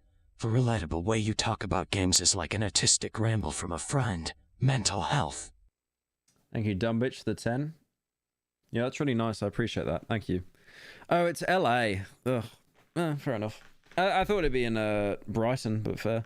Thank you, Boom, for the 2 months. Any charity helps, man. Do it. Yeah, definitely.